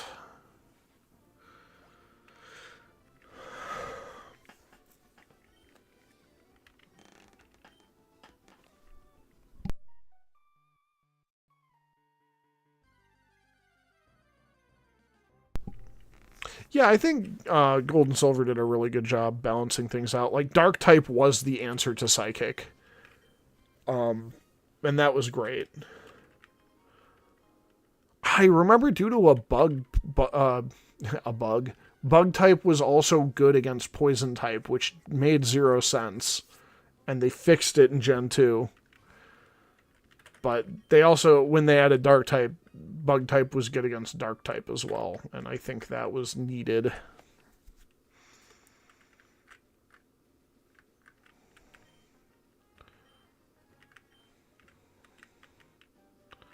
TM9? Bullet Seed? I'm almost positive that's Bullet Seed. Bullet Seed. Yeah, especially with Dark's actual full immunity to Psychic, that was great. I think they also improved Ghost type a lot. I'm pretty sure Lick was the only offensive Ghost type move in Red, Blue, and Yellow. So while the Gengar line was meant to counter Psychic type Pokemon, it had Poison typing, and Nightshade is a Ghost type move, but Nightshade does damage based on the Pokemon's level. Yeah, exactly. It didn't actually do damage based on stats. So, oh, this is Route 104. I have an encounter here. It's a Meryl. Oh, that's cute.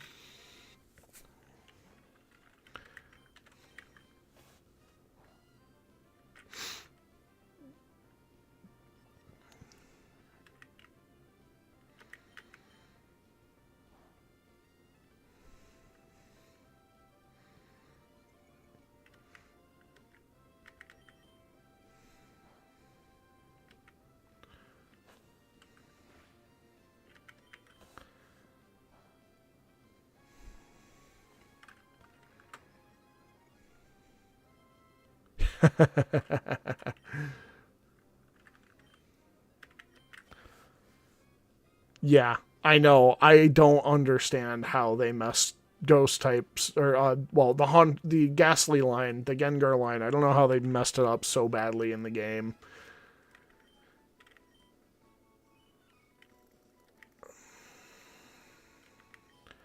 Okay, what am I naming my Meryl? I actually remembered to do something.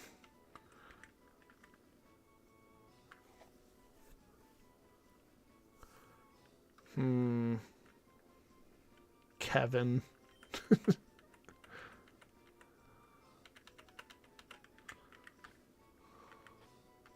Just a super normal name.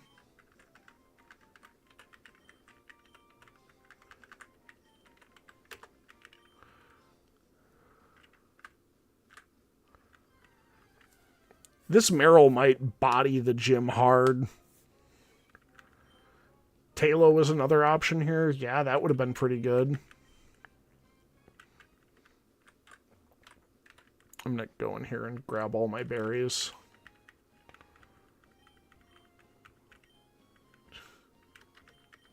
I was supposed to say yes.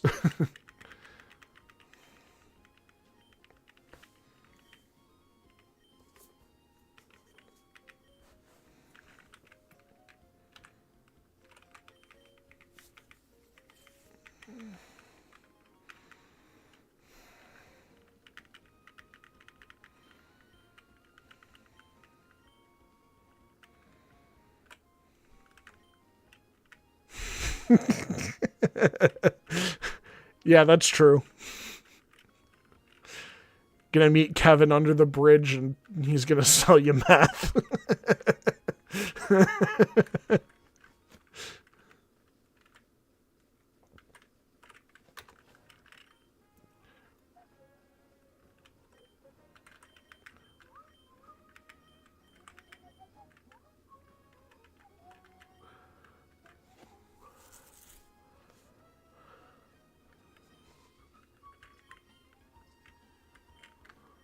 I'm gonna have to use a potion here on Wingull.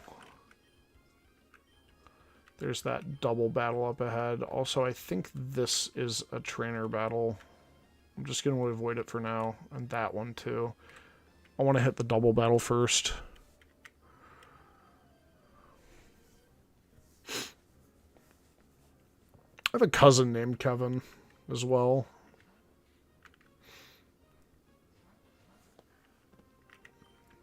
Okay.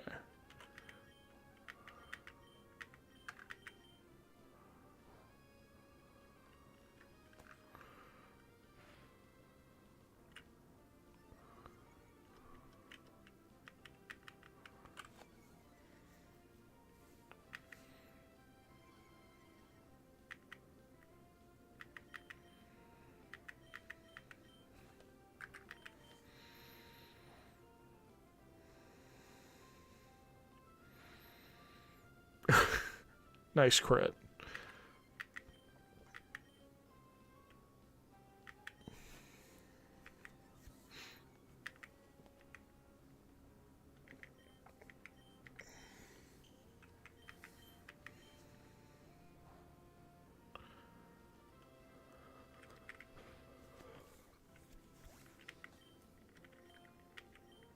Perfect. Okay.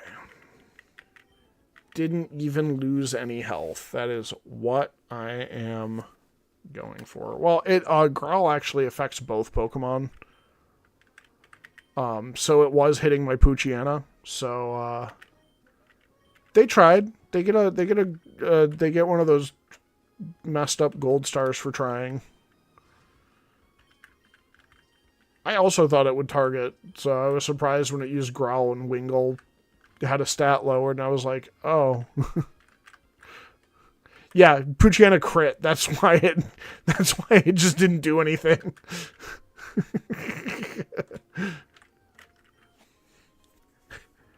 There are no brakes on this train. Oh, speaking of Shanghai, did you fly there or did you take the train?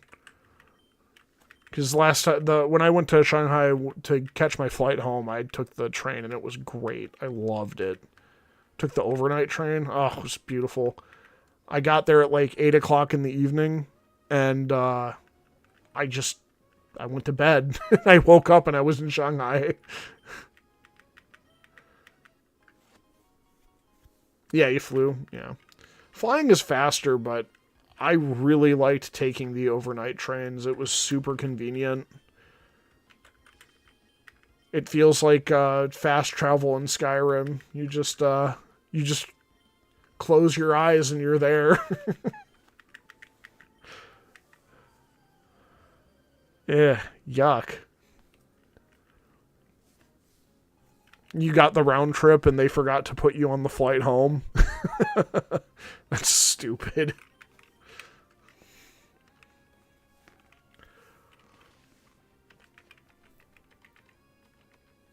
Oh yeah, they changed your flight and forgot to let you know. Yeah, that's great.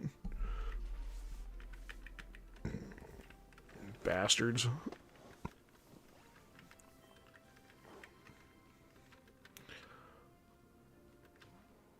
Yeah. Did you get this? Oh, the first time I went to Shanghai, I took a train there, the overnight train, and when I came back, I didn't actually book anything, and they didn't have anything that day other than a business class bullet train. So...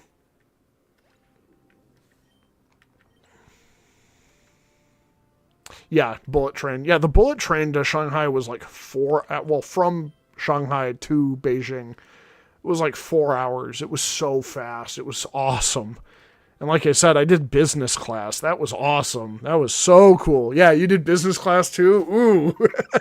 Felt like royalty.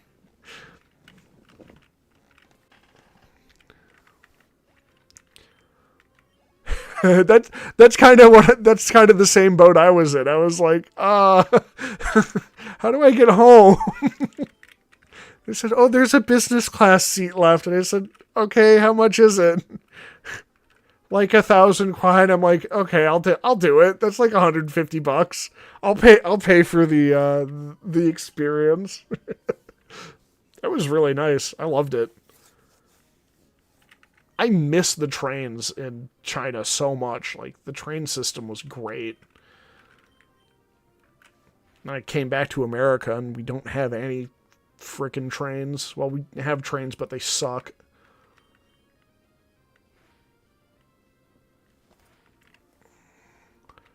Could get a train to Chi-town and be there in 4 hours or whatever, but I could also just drive to Chicago, and it takes 3.5 hours to get there, so there's not really any point to take the train. It's faster to just drive. Oh yeah, sure. I'm probably going to be wrapping up soon, but I'll wait until you're back. I need to grind up to level 15 anyway, so take care.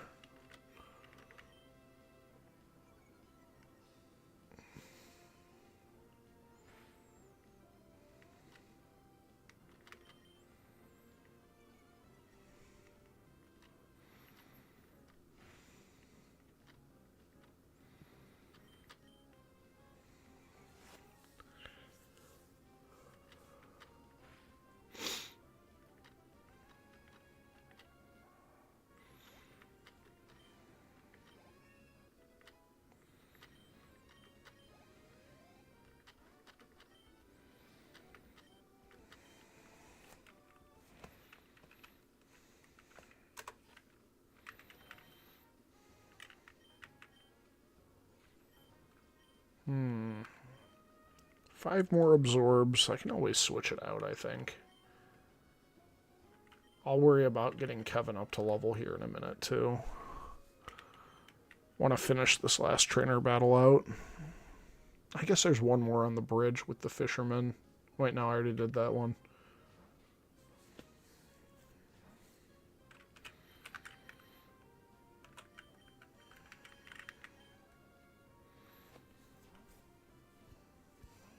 Should have led with Puchiana.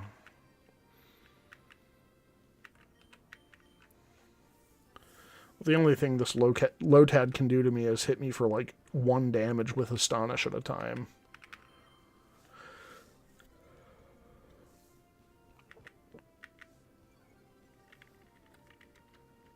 I'll just keep howling to counteract the growl until it gives up for a turn and hits me with Astonish. Yeah, like that, and then I'll hit it with Tackle.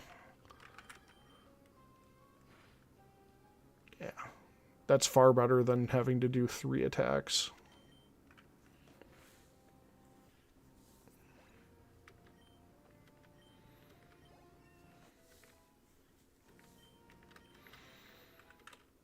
Sand attack. Pocket sand.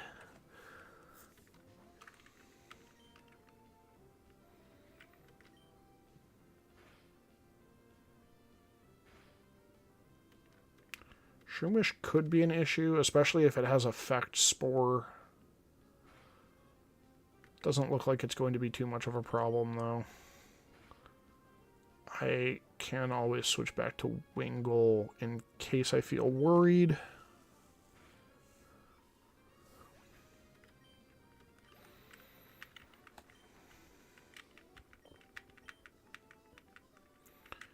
Yeah.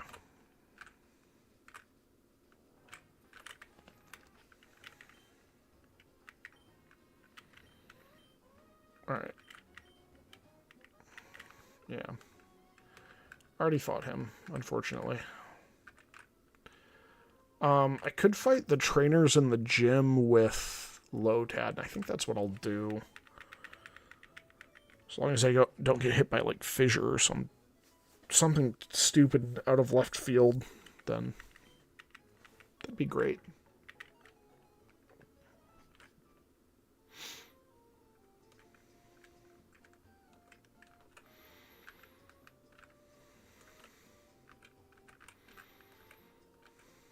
Where's the gym?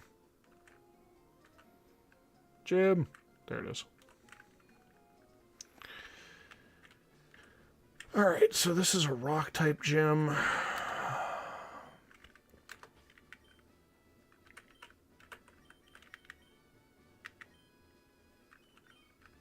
It's got huge power. I like that the Meryl has huge power. It's not going to be great for its water type moves, but Meryl gets rollout and defense curl. So I think I'm going to keep rollout and defense curl and then teach it like, I don't know, surf, waterfall, dive, one of those. And if Aqua Ring exists, I'll give it Aqua Ring, because Meryl has stupidly high base HP. And yeah, that 7 on attack is actually 14, so that's pretty good. Hardy, that's another neutral nature. We'll take it.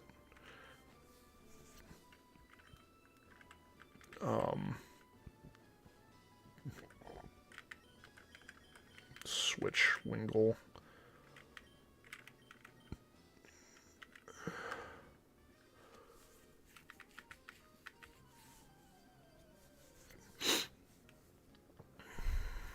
Let's see how awful this is. Level 10 Geodude. Yeah, I might want to get a couple more levels before I come back, but double effective absorb is, yeah, that's times 4. We're good.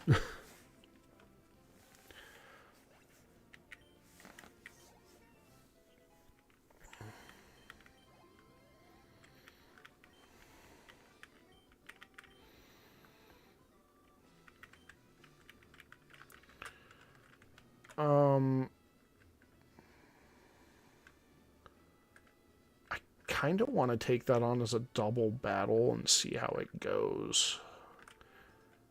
Because I've got Wingle in the second slot. I really don't want to lose Wingle. I think it should be able to take one rock attack. And by then, everything should be finished.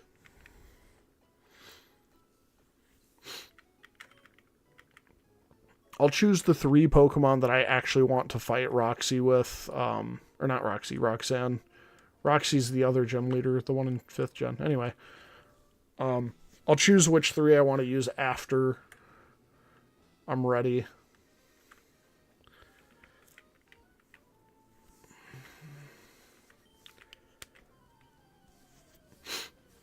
I wouldn't normally do this, I don't think. Like, in the randomized Soul Link, I would not do this. But I think this is fine right now because I have a really good setup against it.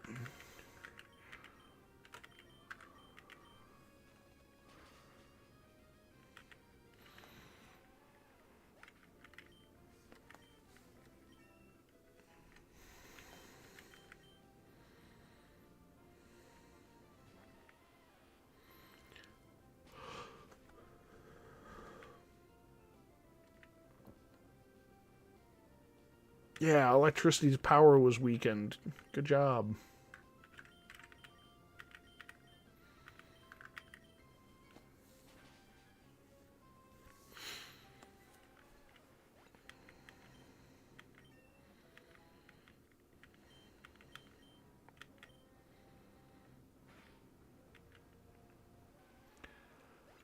Well, Lotad is most likely going to get hit with at least one Rock Tomb, so I think Lotad having... Oop, wrong attack. I think bringing Lotad is a good idea. It's also the closest one I have to level 15. So, I do think that I want to bring Lotad.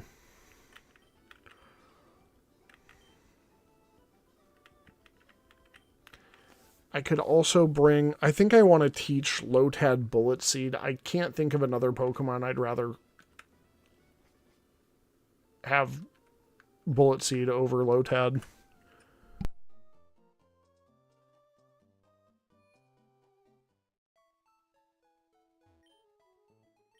I suppose its adamant nature does make me pause on it for a minute, but there's no guarantee I even catch another grass-type Pokemon. Like, seriously, there isn't a guarantee that I can catch another.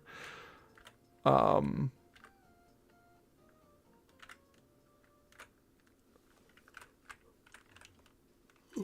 already went up there. Okay. I think I just need to... I think it is grind time. I'm going to go back to... Well, for... Oops. Wrong buttons. I think this patch of grass is going to be pretty good for training. Yeah, Poochyena.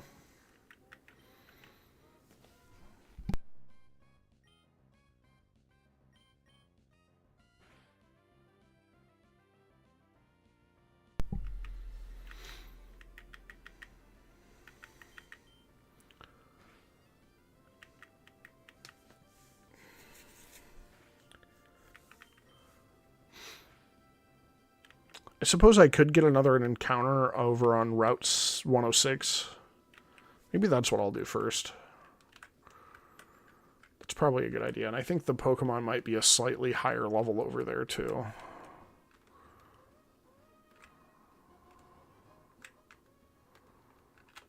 Oops. Not the Pokemart.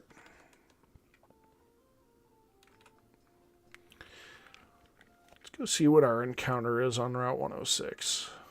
Route 105 first, though. Or 115. I thought this was 05.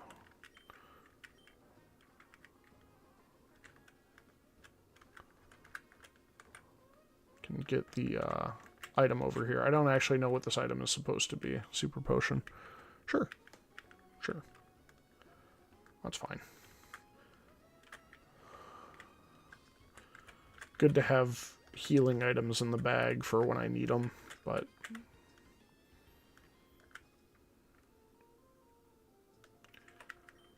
Route 116.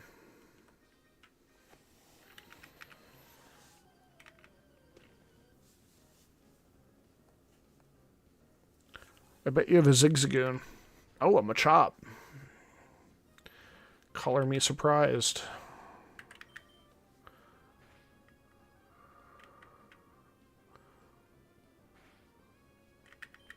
Yeah, that didn't do too much.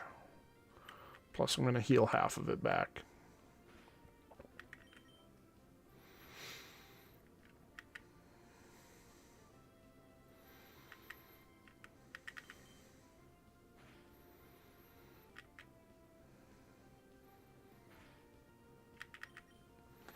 Would have been able to tank that crit even. That's great.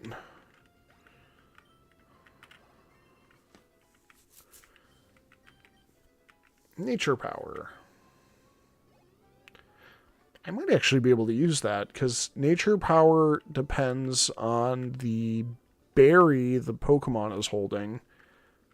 I can honestly say I have never considered using Nature Power in a normal run. But it might be kind of cool to look up the chart.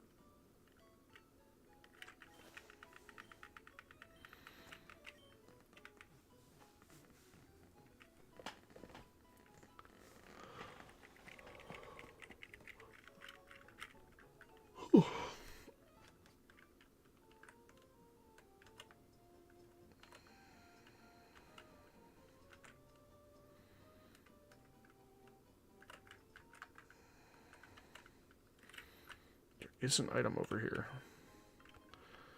It's a repel. Look at that. Oh, there's our encounter. What is it? That's unfortunate. I should have went to the cave before I tried to get an encounter here. Dang it. That's fine.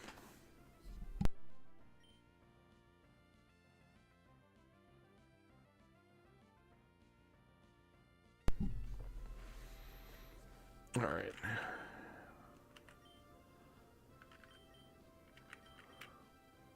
Switch out.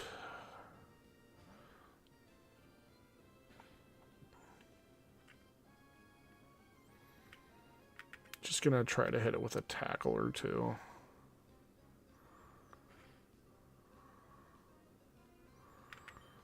Two tackles. And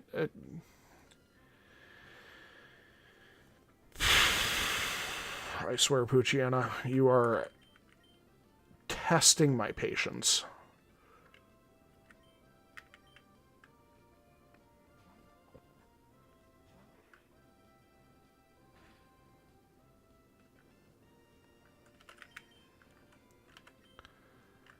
Just throw a Pokeball at it. Hope for the best. It is paralyzed.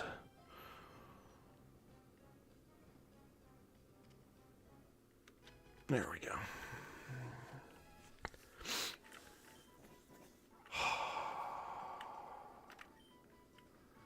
Whismer's name will be...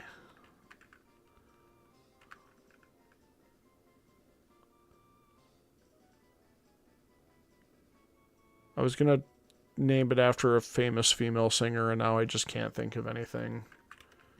Whatever, it's just going to be ABBA.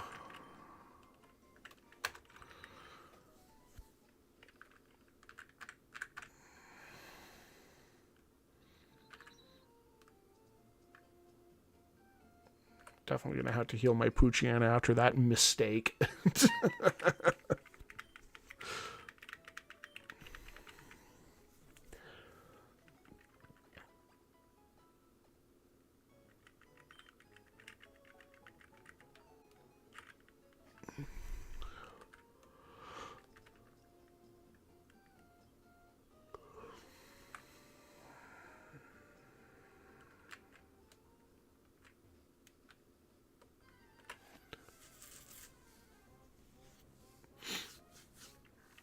Yeah. I definitely should have tried to go to the cave before I ran around in this grass. Well, I know for next time. Cave first, then grass here.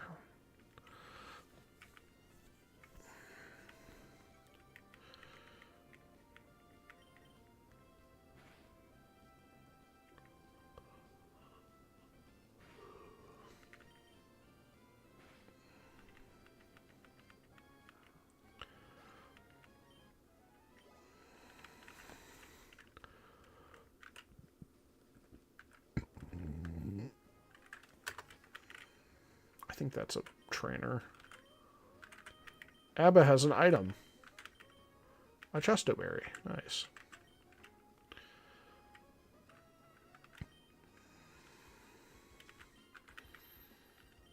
You know, I think Kevin might be able to punch up pretty well. It's got huge power, which means its attack is way higher than it ought to be. Let's find out.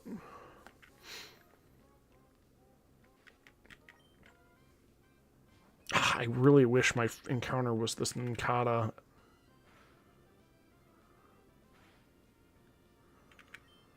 That's about the same.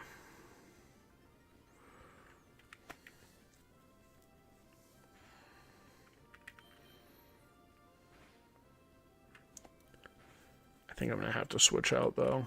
Let's just switch to Wingull.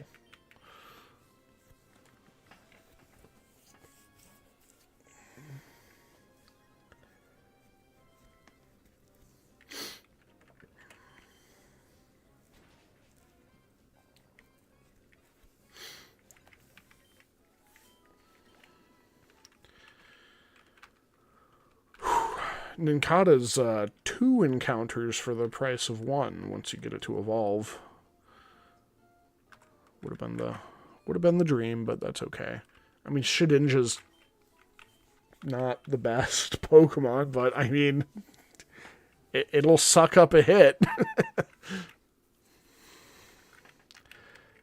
Exactly 1.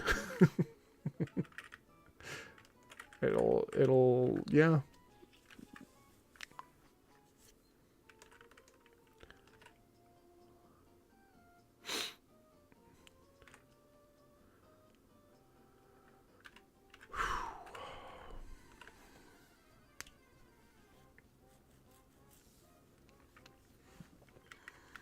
Halo. Maybe Meryl can handle the Talo.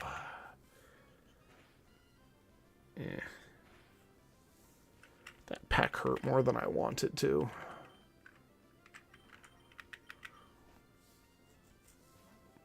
I am not going to worry about training Abba up to level. I was considering just shoving Abba back in the box, but... Exploud is a pretty good Pokemon. I'm not super concerned getting it up right now, because it's not going to be useful yet. I'm not going to use it in the first gym. I'm probably not going to use Poochyena in the first gym either. I will use Poochyena for sure if it survives, like, what's it? Mightyena? Welcome back.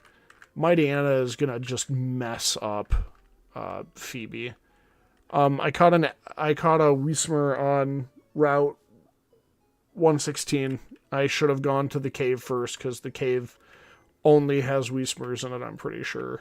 But hey, I guess if there's like a 2% encounter rate for a different Pokemon in that cave, I'll be able to catch that one instead. So maybe it was a blessing in disguise.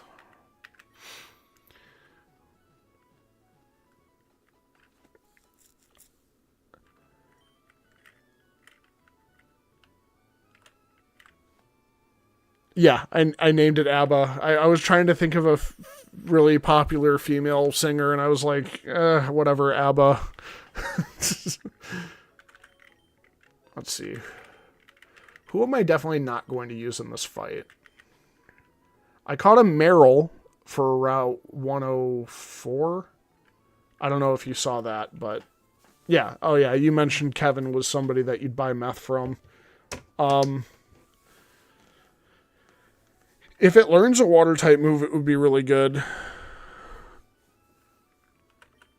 Oh, yeah, I could have named it Taylor Swift. That would have been funny. I keep going over one extra time. I think Wingull would be great, but there's the chance that Wingull gets hit with a rock-type move and it's neutral instead of being half. So I think I'll put Wingull in the box. Mudkip stays. I think Poochyena is going to go to the box too, because if it gets access to Bite, though, because Bite's special. Yeah, I'm trying to build the team for the gym and just kind of focus on training that team up. It's taking a little bit too long to train up everything. But I'm thinking for Roxanne, she's got... I know she has a Geodude and a Nosepass. I don't remember what her third Pokemon is, but I know the Nosepasses are ace. I'm not sure. Meryl might know learn a water move, but it also might not. So I guess that is probably a good thing to look up. Meryl. Get down to moveset, 3rd gen. Meryl gets Water Gun at level 10 and Rollout at level 15. So I could Poochyena, that's a good question. The defense curl rollout strat is not out of the question for this gym, because Meryl does have a lot of bulk. But Nosepass has a huge defense, so Poochyena.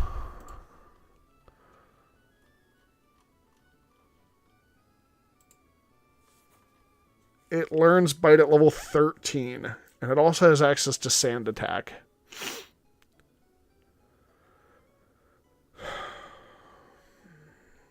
I think either of them would be good, but Meryl has the added benefit that it resists Rock-type moves, since it's Water-type.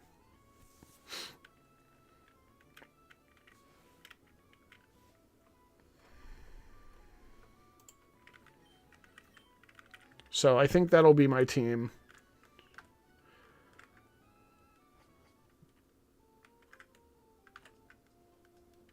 Meryl has huge power as well. The defense curl rollout strat is not entirely out of the question.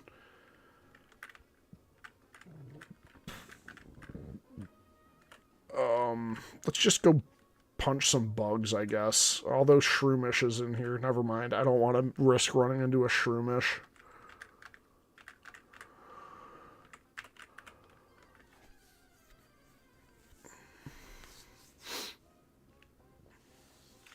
Perfect. That's what we like to see. We like to see Poochyena.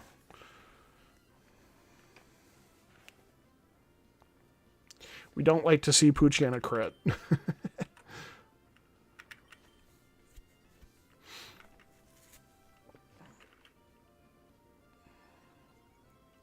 Yeah, let me know what it is. I had the team pulled up the other day, but then I had to restart my computer for an update. I don't mind looking up that information. I feel like knowing what the gyms...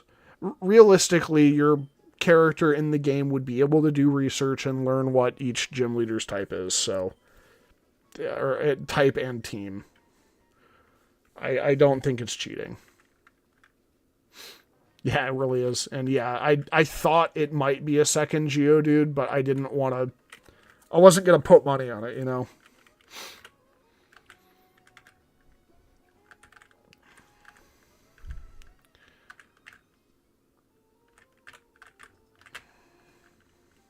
Two Geodudes, one Nosepass, yeah. The Geodudes are going to just crumple because Water Gun is going to annihilate them. But the Nosepass is going to be a bit tricky.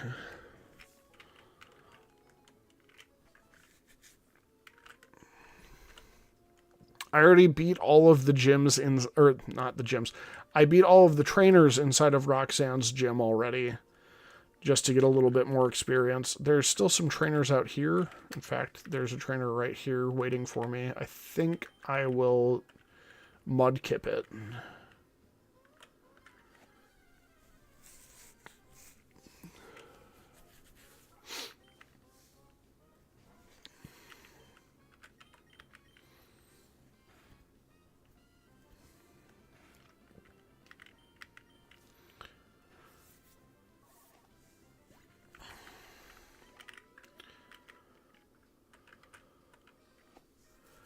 Whismer's worth a good amount of experience. I'm pretty sure the amount of experience Pokemon are worth is based off their base hit point stat. That's something that I just sort of noticed. Like, Chansey is worth a ton of experience when you knock it out because it has a ton of hit points. And the same with Audino. In 5th gen, like, the reason that you would just grind an Audino is because they have a super high base HP stat.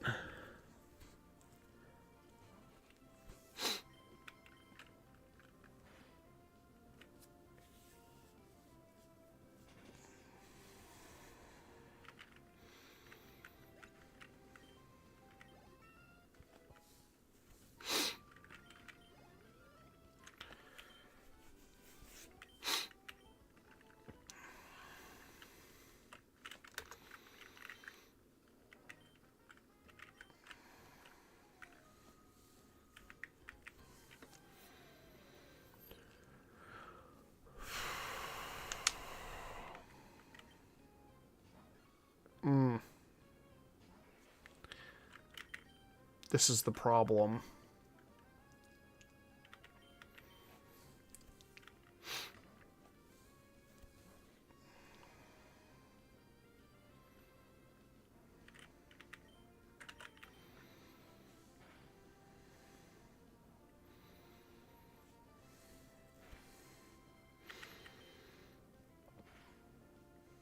Okay, 3 damage for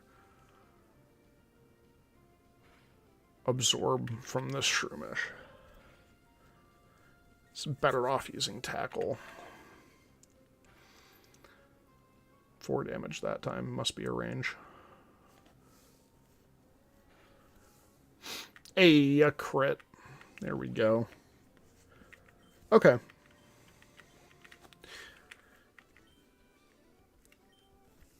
Oh, right.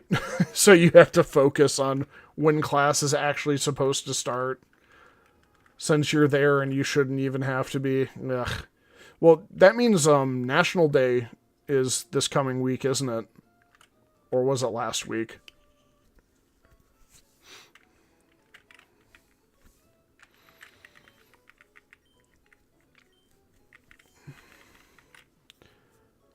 Yep. You get your week off. Well, your 4 days and then your 3 days makeup days. Fucking stupid. That was one thing that always just had me livid, was the fact that we got days off and then we had to work after we had those days off or before in order to, like, earn them or whatever. So stupid.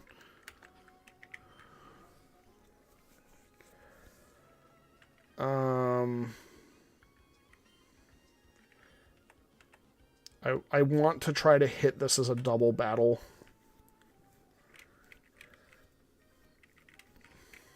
There we go. Fighting it as a double battle is just a little bit better for me, I think.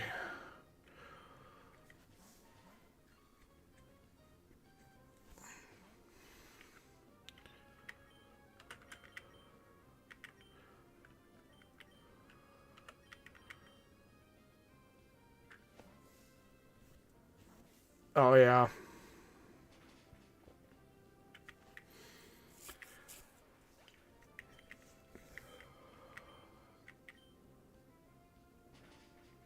Okay.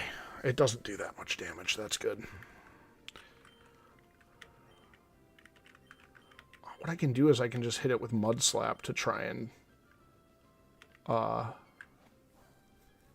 just lower its accuracy so that it misses its absorbs. And now it's... Oh, never mind. It's not paralyzed anymore. Wow, a crit? And that's the amount of damage it did. Maybe we can just flinch it. I got a crit. Oh no, it's paralyzed.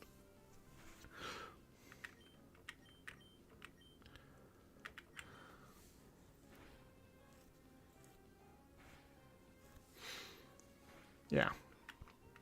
All right. He is.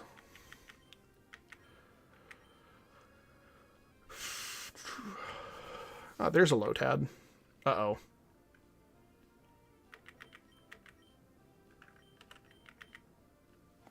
I need to hit the paralyze on this. Oh, never mind.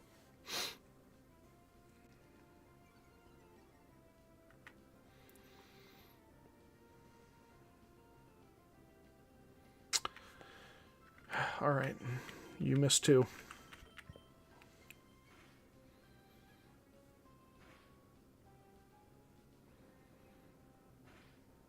There we go.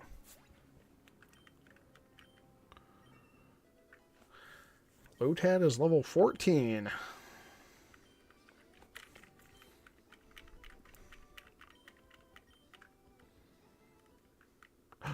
Lotad is evolving. I'll let that happen. Wait, hold on. Ah! I think it learns Mega Drain or something like that way earlier if I don't let it evolve into Lombre.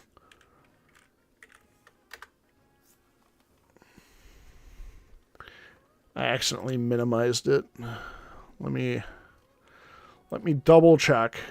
Make sure I'm not lying to myself.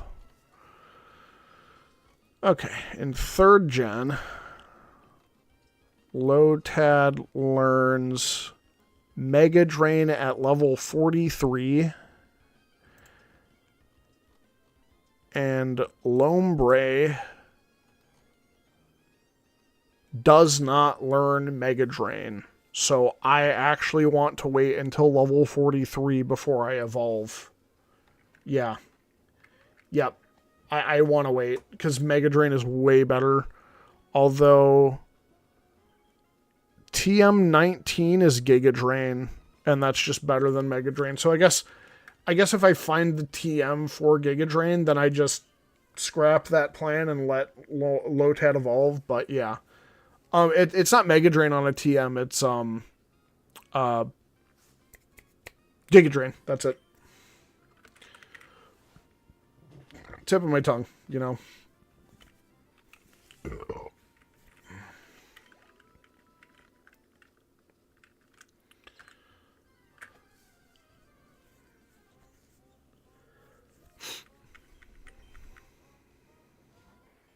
Was that shiny? Or did it just... I watched that playback just to make sure it didn't sparkle. I don't think it did. For some reason, I thought I heard the sound effect that there was a shiny Pokemon. I am losing my mind, apparently.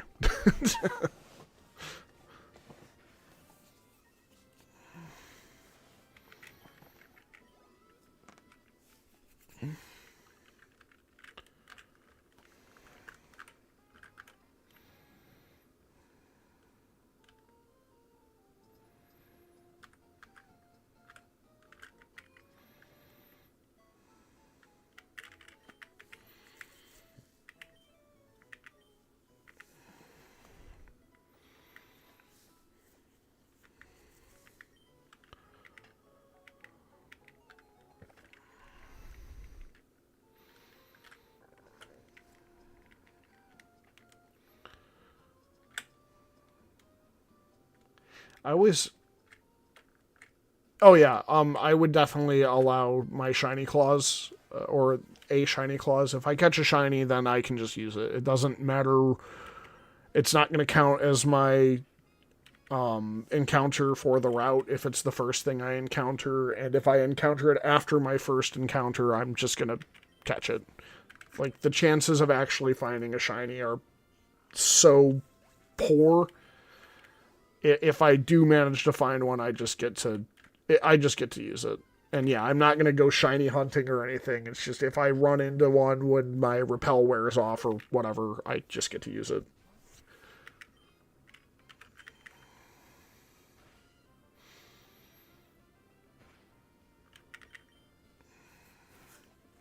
I think that's fair. I think shiny claws is just fine.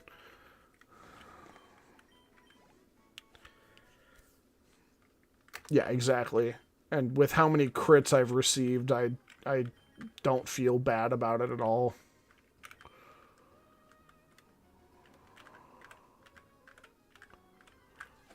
Let's see if I can take out any of these Pokemon with Meryl. Nincada is kind of a problem because it knows Harden, but yeah, you can use Leech Life all you want. 3 damage, I'll take it. Stop it.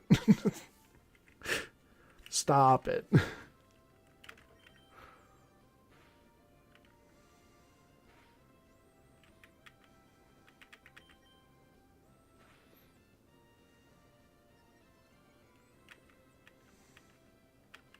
Yeah.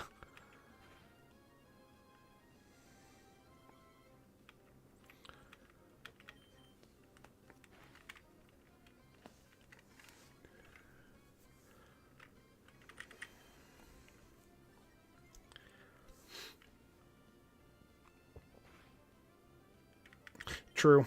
I don't ever really count the red Gyarados as a shiny either. That's more like a guaranteed encounter, so.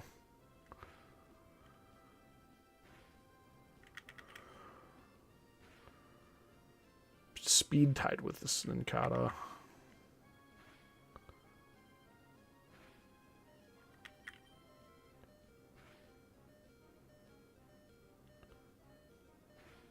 Calculated. I am using a potion immediately.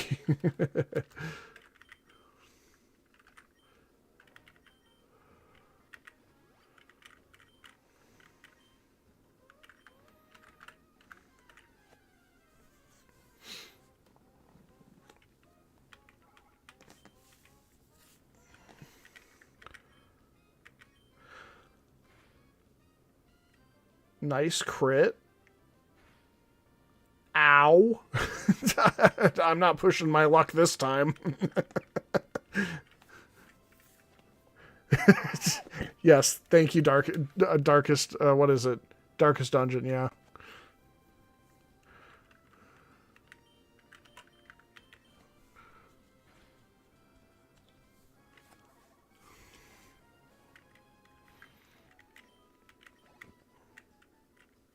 Yeah. Hits a crits you back. Nope, no, I'm done. I'm not pushing my luck anymore.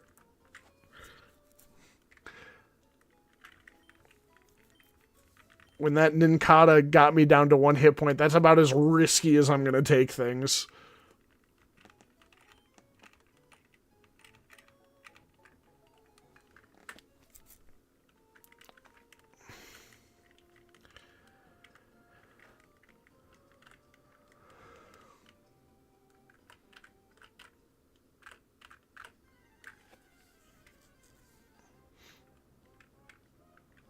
An Abra. Can I kill it before it runs away? No! I wanted to beat it up.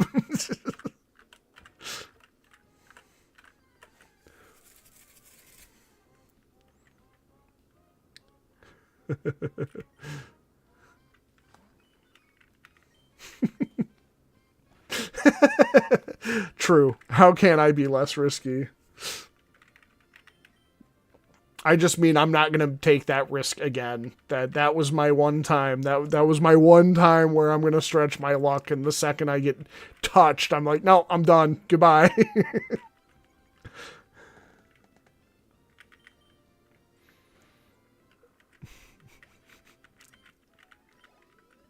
Leaving now before my Meryl is dead. Alright, Wiesmer. My old enemy.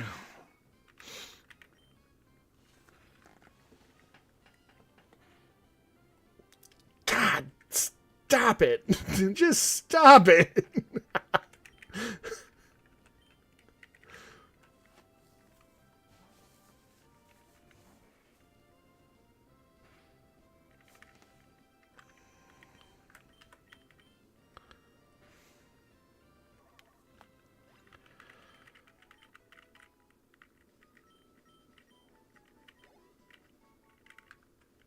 Yeah, really, I don't understand. That was 3 crits from Wismer back to back to back.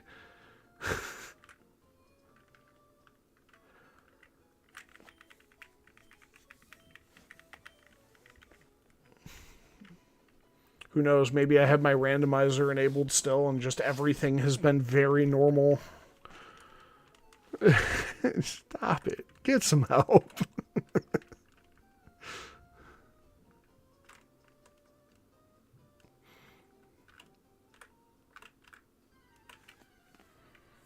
Go McDonald's. Get your hamburger.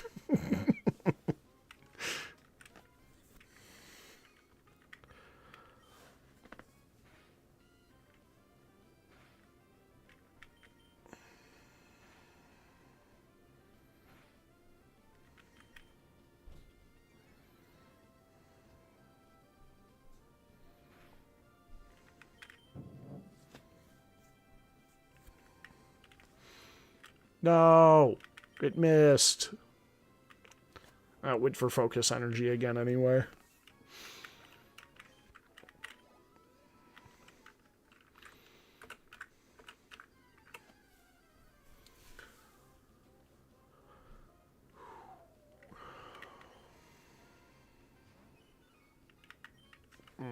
Just gonna switch immediately. The last Pokemon was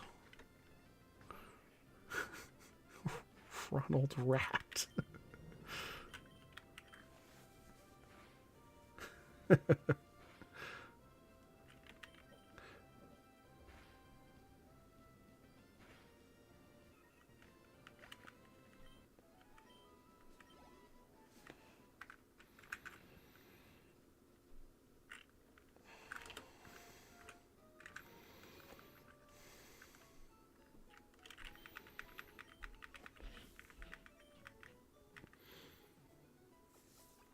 Maybe I go back to the last route now that I have a level 8 Meryl.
These Poochianas really like to spam Howl.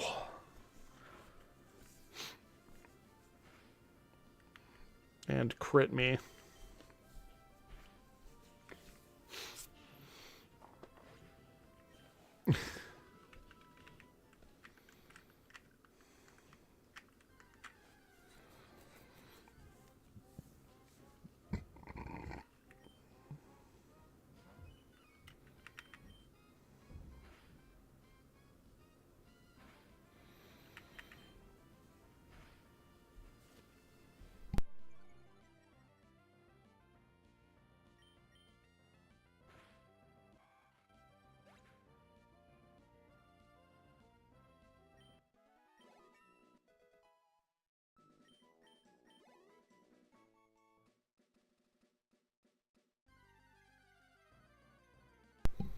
Ah, yes, Simon the Dragon. My favorite purple PlayStation 1 mascot.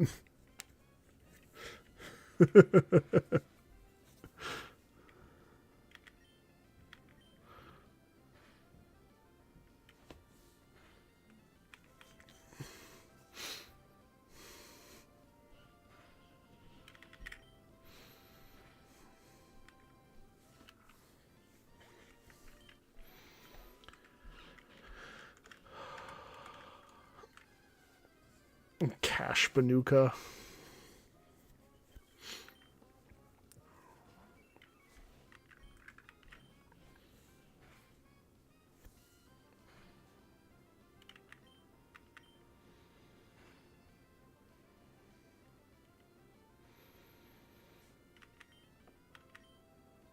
There we go.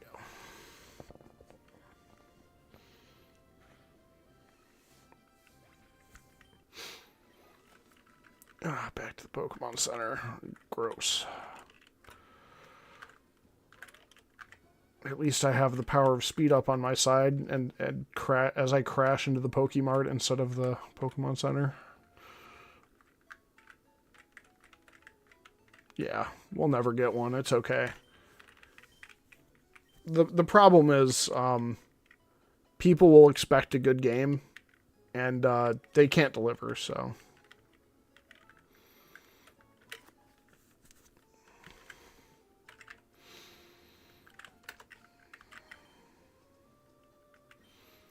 I think once I get Kevin up to level 10, I can start training on Route 116.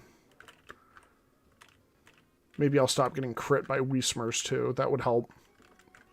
I actually think that's the thing that'll help the most if I stop getting crit.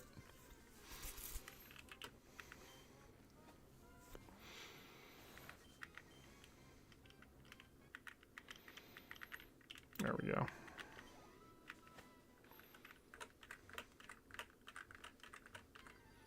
Yeah.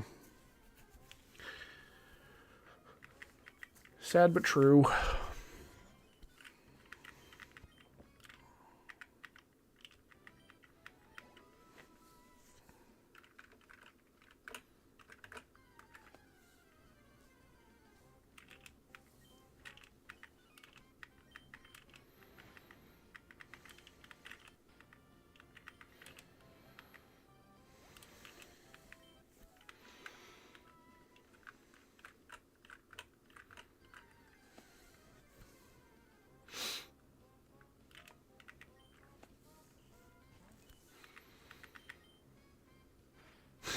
Good.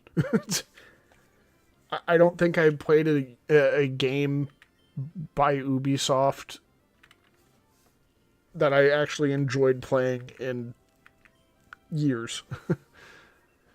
Granted, I haven't played any of the new Assassin's Creed games. Like, I have a suspicion that I would probably enjoy playing Valhalla. But yeah, EA is... they got what they deserved.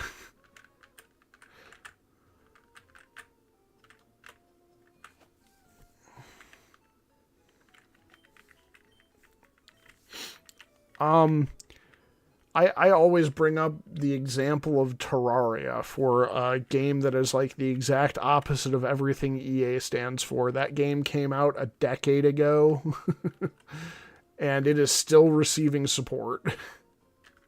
Actually, it came out more than a decade ago. It came out nearly 20 years ago. I think it was, what, 2012? That was 12 years ago.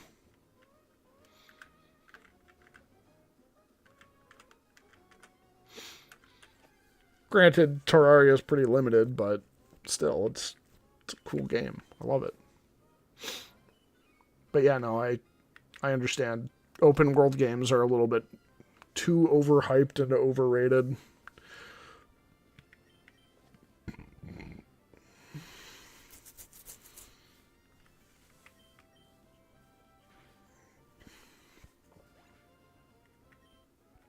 Oh yeah, Minecraft, you buy it once and you get billions of updates for free. Stardew Valley, the same thing, yeah. Whereas EA is the exact opposite. You pay $70 for a game instead of 20, and then the next year they pump out another game that's almost exactly the same game with just minor changes, and they charge you another $70 for a fucking game. Ridiculous. Yeah, Ghost of Tsushima was great. We talked about this before. But yeah, I loved Ghost of Tsushima. They had the perfect size of an open world because it wasn't too big. You didn't never get lost, but it wasn't too tiny. You never really felt confined. So, yeah, Ghost of Tsushima was a really good example of how to do an open world and do it in a limited scope that it didn't feel too big and it didn't feel too small. There were plenty of times you could just wander off and get lost, climb up mountains, whatever, and just have fun that way. But it was also not too hard to just go and focus on your task.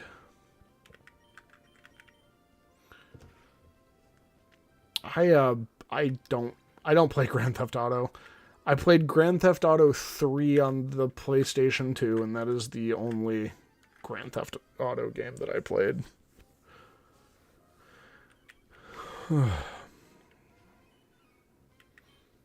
That's true. Like, I'll bring up a Pokemon game. Pokemon Legends Arceus. I thought the open world was pretty cool. I think they could have done it better. I think Game Freak's biggest problem with using the Switch is they don't optimize their game for the Switch. They optimize it for a console with like 4 times the power. So,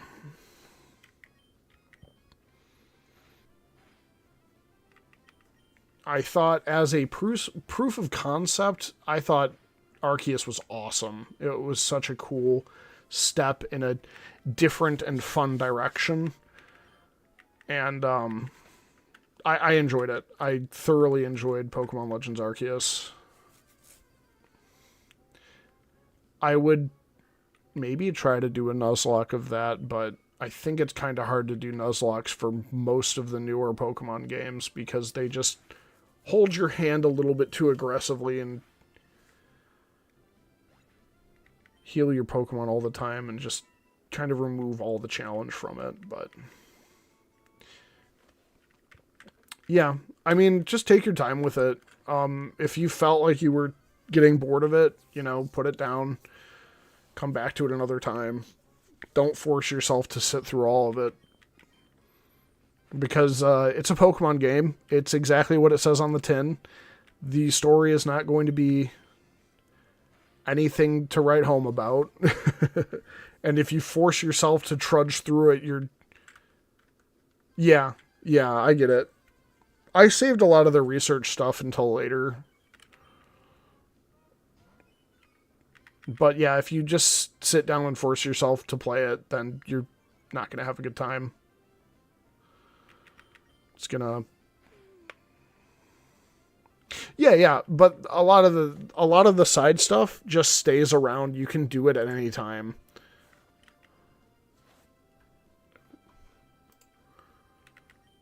I am dropping frames.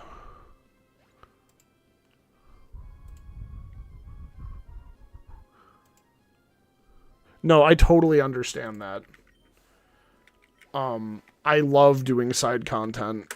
The side content in some games is better than the regular content. Yeah, no, I I will bring up Morrowind on more than one occasion. Morrowind is like the perfect example of a game that has a pretty solid main story, and the amount of side content is both obscene and amazing because the side content is so fun. Also, it's about what, noon your time over there? I don't know what exactly time your class starts, Tyler, but if your class starts at noon, you might want to head to class.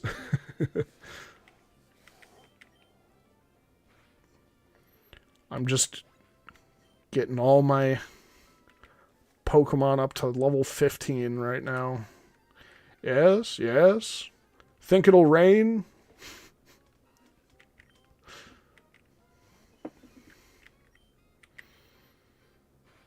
11 a.m. I thought I was an extra hour behind you. Good. Yeah, I really thought I was still an extra hour behind you because we still have daylight saving time going. Yep. No problem.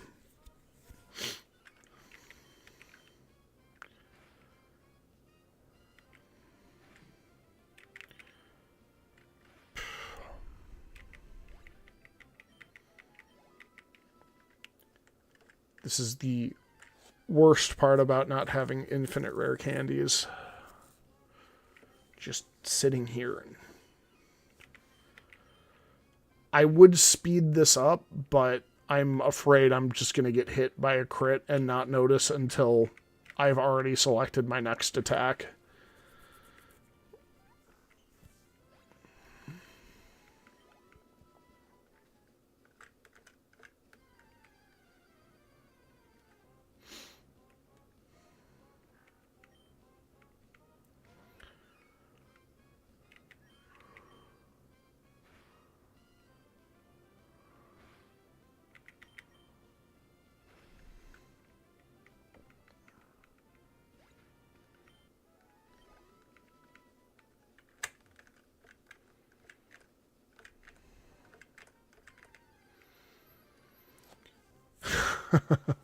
That's the real way to do Nuzlocks.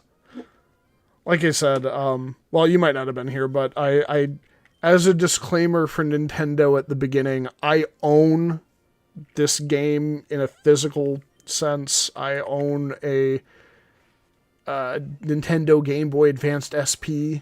I can play this game with the proper hardware. However, it's really, really, really hard to record on that old hardware. So this is just a matter of convenience.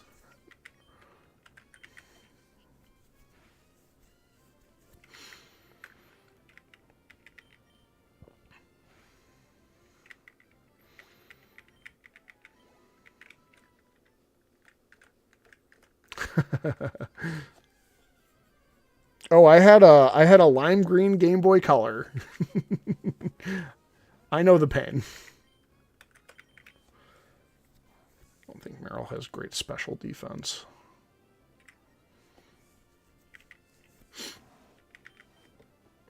I know how much time it took to get a Pokemon up to level 100 in Pokemon Yellow.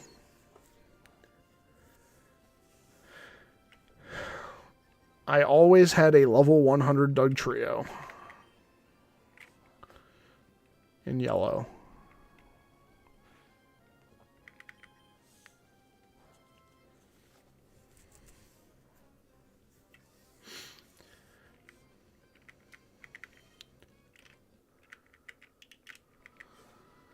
No, it was not worth it.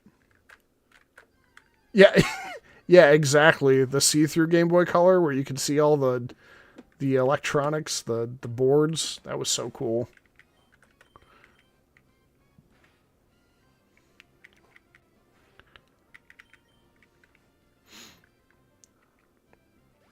They should bring that back.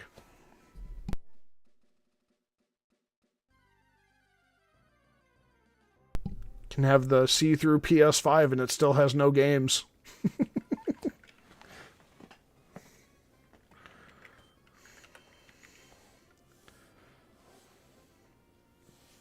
Yeah, or else I will just download a ROM and play it that way because there's no other way to play Super Mario Land 3.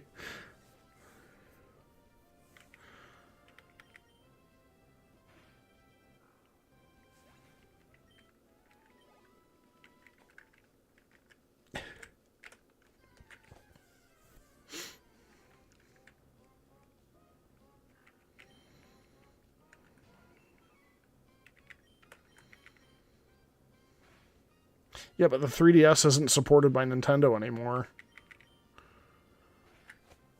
Took the store down. That's true. They might just port it to Switch. Been porting a lot of games to Switch, which is nice. Granted, I haven't bought any because I haven't been able to get my Switch to turn on for the last year.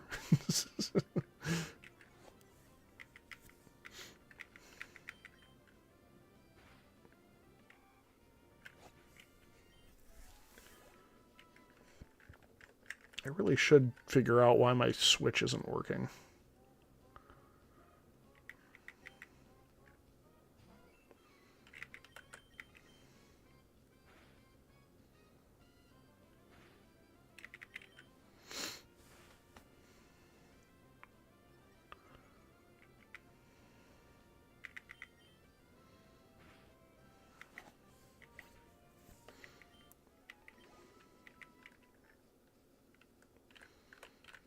I might be able to bump myself up to the next route. Gotta heal anyway.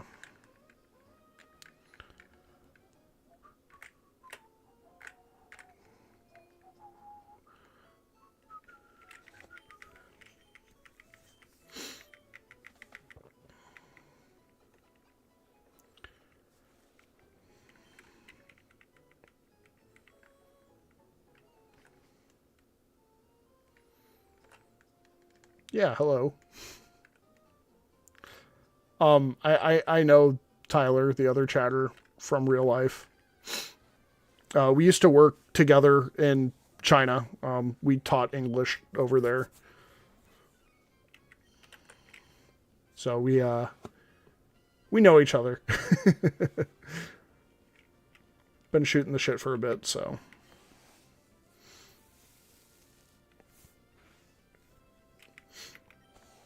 Lurkers are very welcome. I usually don't say anything when I'm watching a stream. I usually have it on in the background and I do something work-related, like editing a video or something, so.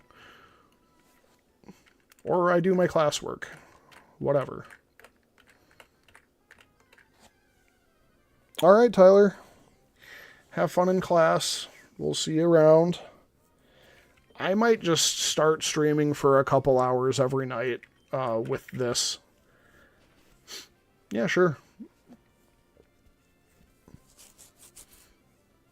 We'll see you later.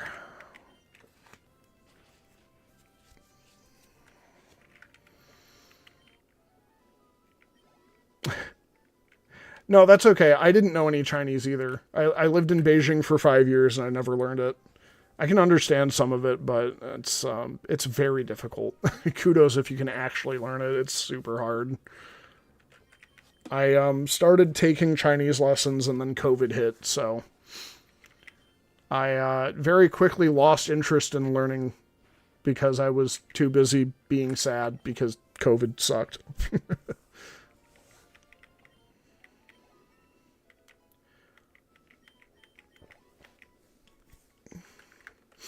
I did have the benefit that I took a Japanese class in uni, so while I didn't know the words, I could read pretty okay. And my reading is still pretty okay with, well, I don't want to deal with being attracted. My reading is still pretty okay. Well, that was the thing. They wanted immersion teaching. They didn't want any of their teachers to be fluent in Chinese. They wanted foreign teachers that were fluent in English and maybe sort of understood Chinese. They didn't care what your Chinese level was. So all you needed was a degree to just go over there and teach Chinese. I think these standards may have changed since, but when I went, the only requirement was that I knew Chinese. They did not care that I didn't, or no, sorry. The only requirement was that I spoke English and knew English really well. They didn't care about my Chinese level. For my first school, I actually had like another teacher in there, like one of the local teachers. One, they were monitoring me to make sure I wasn't teaching the kids anything that would go against the party. And two, they were in there to make sure if the kids were confused, they could ask questions to them instead of me. So I would stop and allow for questions pretty frequently, but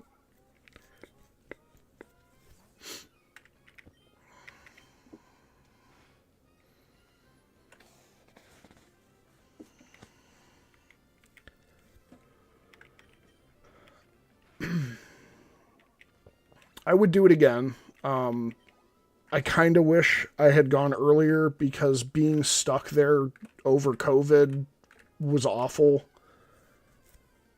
But the first year I was there, I loved it. Great experience. I really think the only thing that happened was COVID really changed the way that everybody thought, to be honest. Like, it changed the way I thought, it changed the way people around me thought. It was no one's fault. I don't think it was anyone's fault. But COVID really changed the way things worked in China, and it changed the way things worked everywhere. So, it was just bad timing.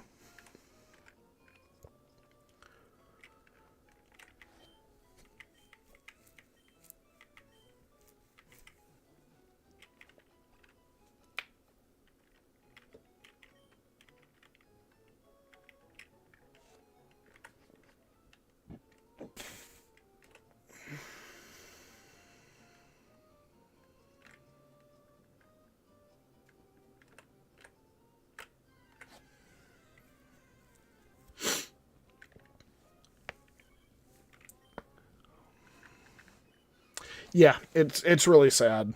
I would have stayed another 5 years if it was just hard to go to work. It was hard to want to do anything just because everything had changed so much. But I had a really great time the first year I was there. The first 2 years even, because I got there in 2018 and COVID didn't really start till 2020.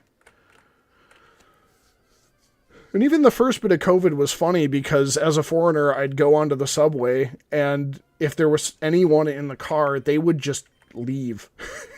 It was funny. But it got old pretty fast.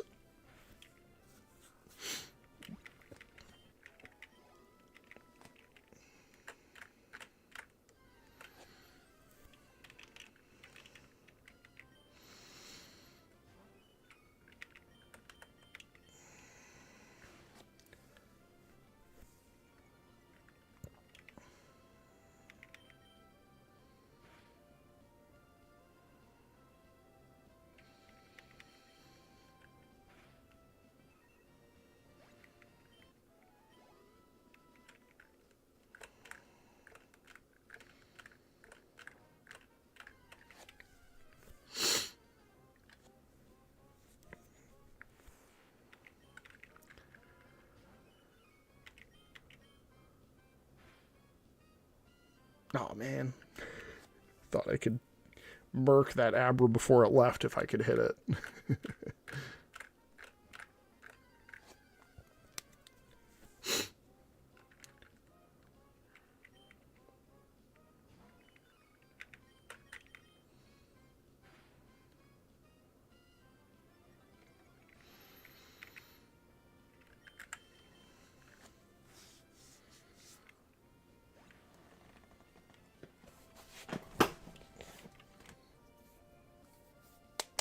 Oh, yeah. No, I can understand that. Any job where you might have to go inside, like a plumber or like a cable worker, if you have to like closely interact with people, they were just scared. 6 months, like the first 6 months after COVID started, I was still working at a school, and they would tell me every weekend, like, "Oh, we're gonna start in-person classes again. Get ready." And then Monday rolls around, I get a text message from my headmaster like, "Oh, we're not going to start classes yet. It's not safe." It was crazy. I didn't even have to do online classes for that school either. But no, I totally get it. Like, if you actually have to like invade someone's privacy, so to speak, to do your job. I mean, obviously you weren't. You were just trying to do your job and fix their cable or whatever, but it's different when you're dealing with people in their own houses.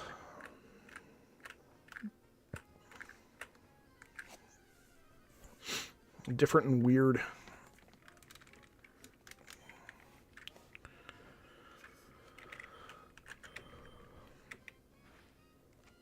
I had to call repair people and stuff for, AC unit was on the fritz, wouldn't work. And usually what would happen is they would just come in with their mask on. I didn't care. I just laid on the sofa. Figured if I was going to get sick, I'd get sick. I got my vaccine over there too. All my papers are in Chinese.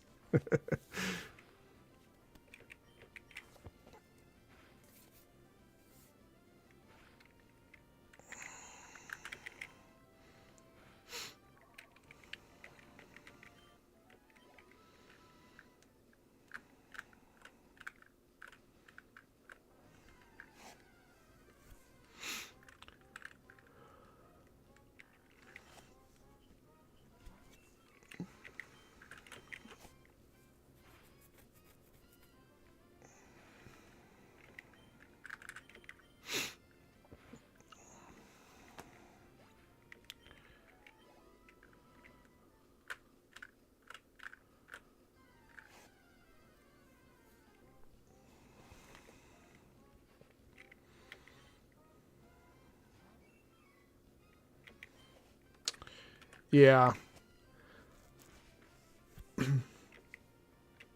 I I remember the first part of the epidemic or the pandemic, like the community was that I was in, we didn't really have a security system at the front, but they very quickly implemented it, and we all got like a card to scan so that we could get into the community.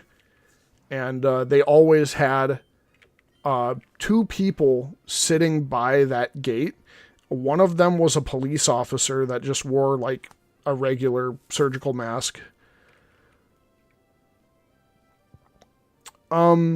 Yeah, I actually did get paid. They were super late on my pay, but I did get my pay eventually.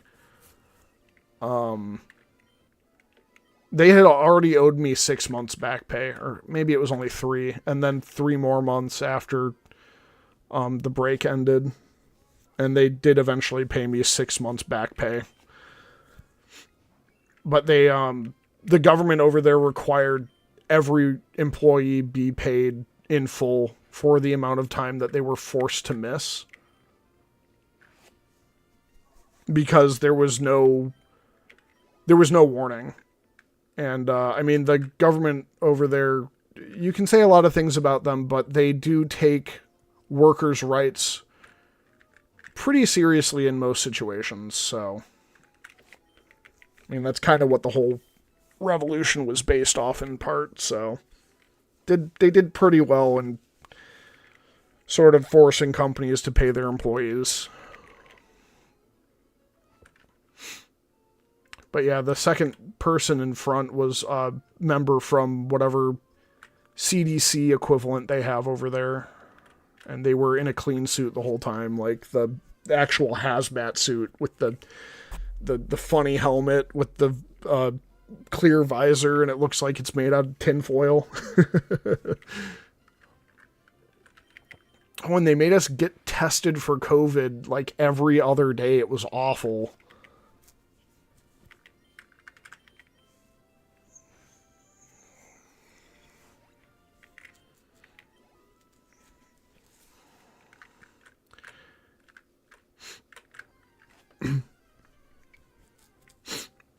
I didn't really spend any money over there, so when I got there I was broke, but once I got a couple paychecks,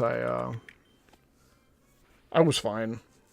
I was living off like, well, my rent was, I had a 2-bedroom apartment. My rent was like $400 a month, less than that. Actually, like $350 a month for a... Oh, we didn't get the nose swabs. They did cheek swabs, which was nice. We didn't have to be... We didn't have to be subjected to getting the nose swab shoved up our nose every single... like every other day when they wanted us to get tested. And if we weren't going anywhere for like a week, they didn't really care if we didn't get tested. Because we could get most of our groceries delivered.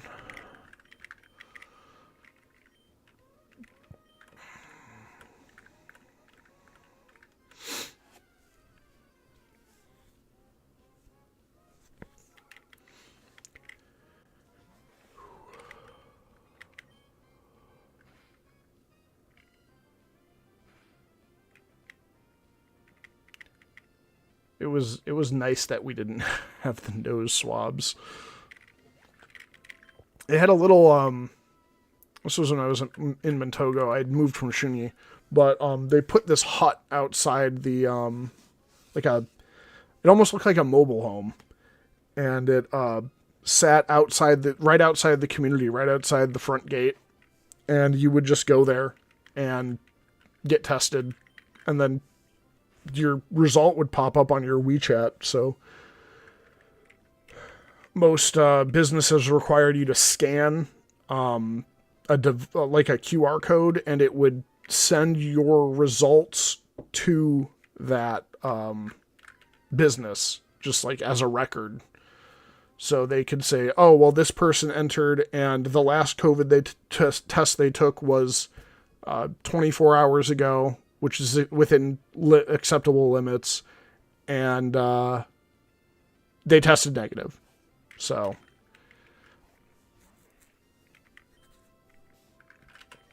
it was pretty intense, but I think it kept a lot of people safe. So the measures were drastic, but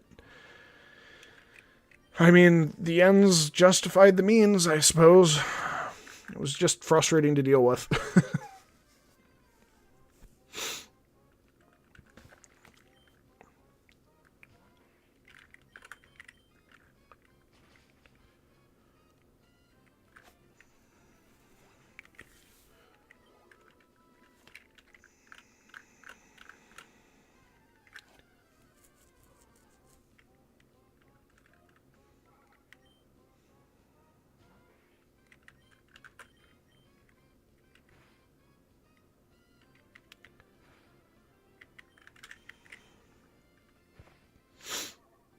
I think ground is physical in this gen. That's good. I was just about to look. No, I'm actually not teaching. I'm going back to school right now. I want to retrain. I never wanted to teach in the United States.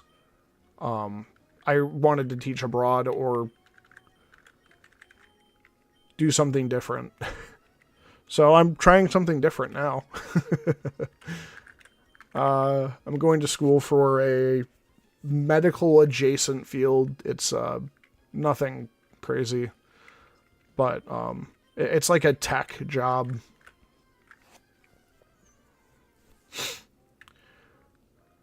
I do still, well, my license is expired, but I do have my bachelor's in education, so I could easily get like a sub job, I guess, but I've been so busy lately.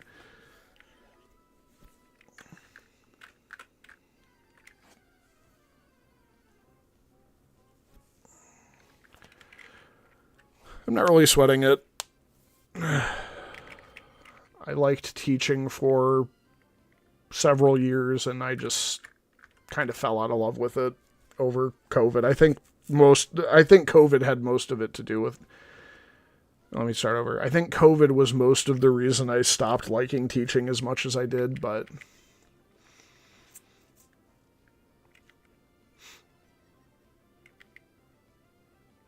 yeah, it is.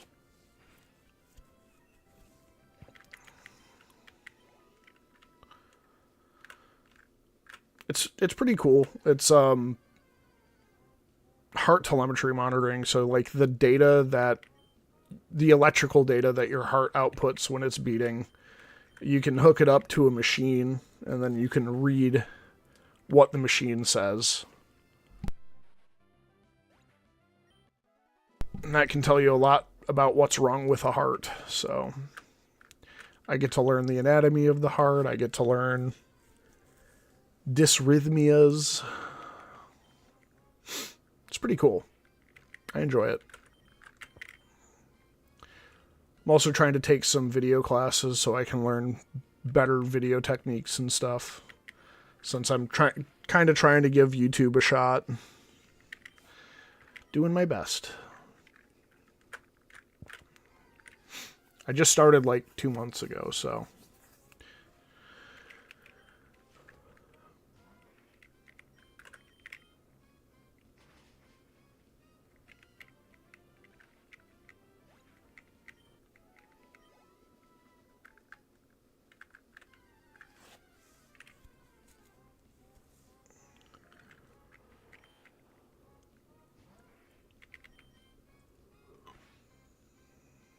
So close.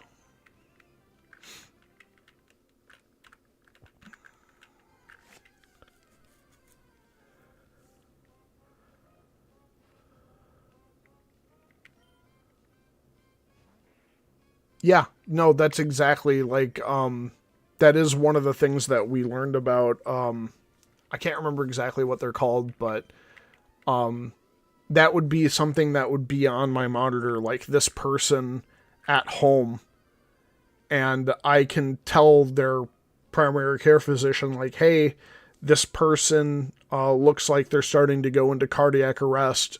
Just send an ambulance over there. So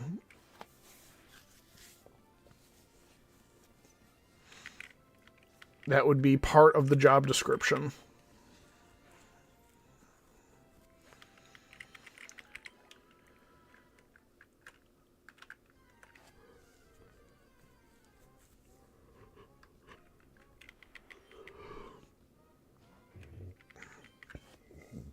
It's pretty cool. I get to look at a screen all day. I'm pretty good at that.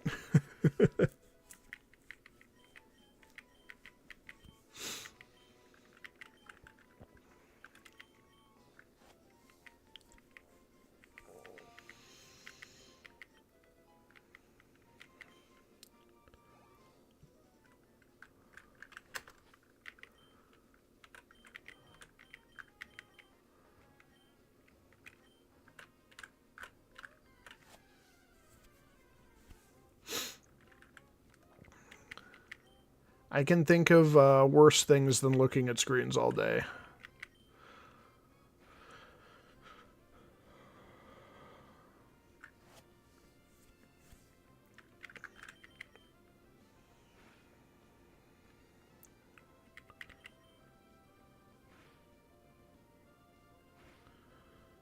Zorb would probably hit for neutral because it's ground bug, yeah.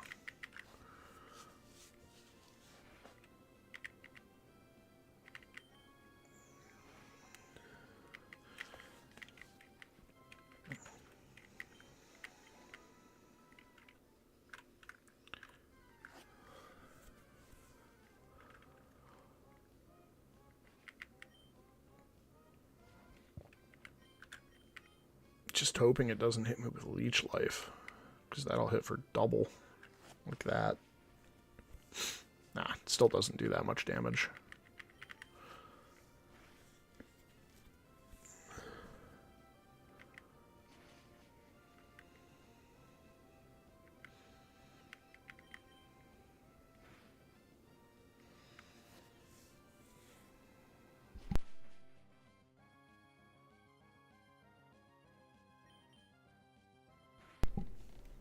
Yeah. Oh, cool. Thanks. I appreciate it. I'm trying to do them on Thursdays, so we'll keep that as up as long as I can. But yeah, thanks for checking my stuff out. I appreciate it. I'm probably going to try to stream tomorrow as well, but we'll see.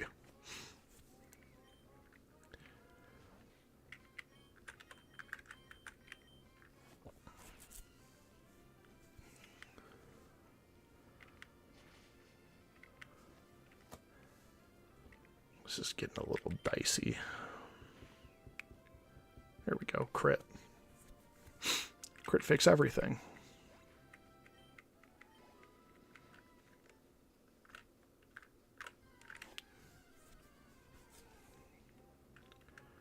What is with all these Nkatas? What is with them?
There we go.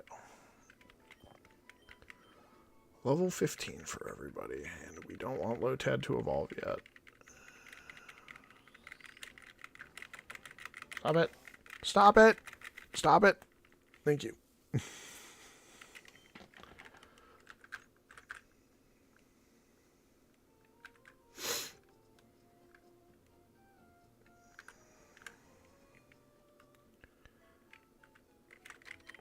All right.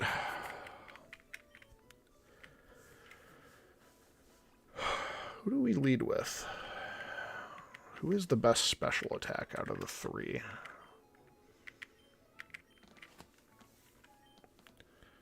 18, 11, 22. All right, I guess it's Mudkip.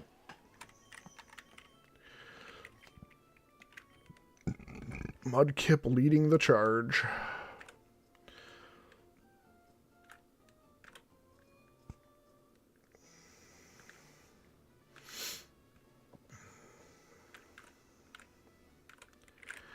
All right.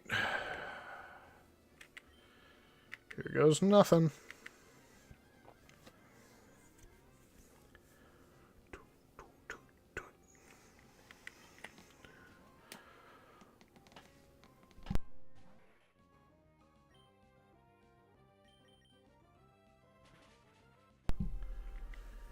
Yeah, this is about what I expected from Geodude, at least.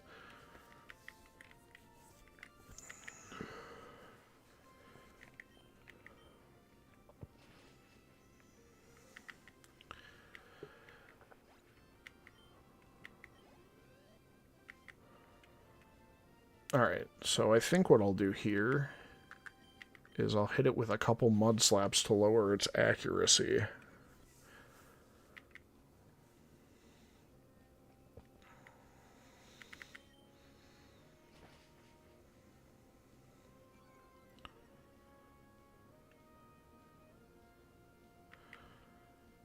It's working.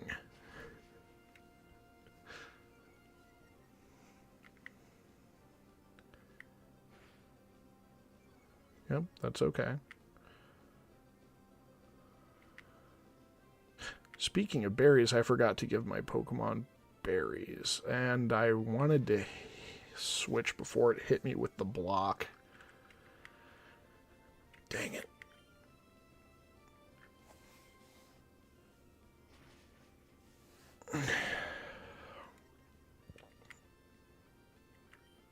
I think I go for Water Gun now. Yep. Especially because they just hit with a potion.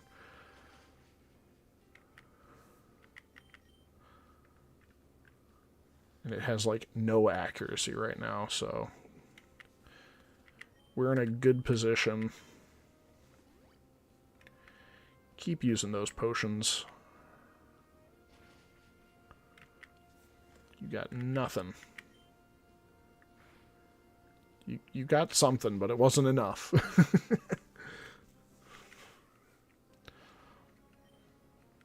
346 experience. Wowee. Nice. That went way smoother than my Soul Link. Alright. With Mudkip evolving, I think that's probably a good place to call it. Actually, you know what? I'm going to cancel this evolution and make sure it doesn't learn... Mudkip doesn't learn anything. I don't think there's any reason not to let Mudkip evolve, but I do want to check it.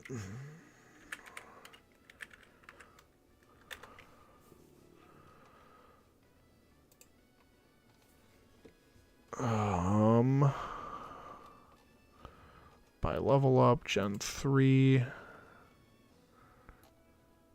Emerald. Foresight. Don't really care about that. Mudsport, no. Takedown, no. Whirlpool, who cares? Protect. That sounds okay at 37. Hydro Pump and Endeavor. I think Marsh Stomp learns Hydro Pump too. If not, maybe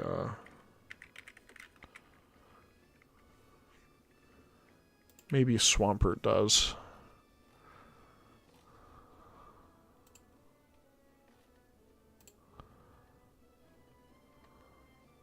Ooh. Earthquake at 46. Muddy Water at 37.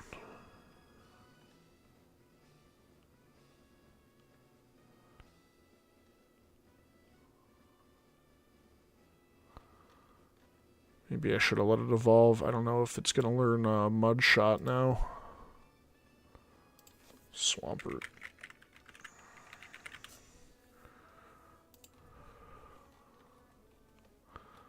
Let's see.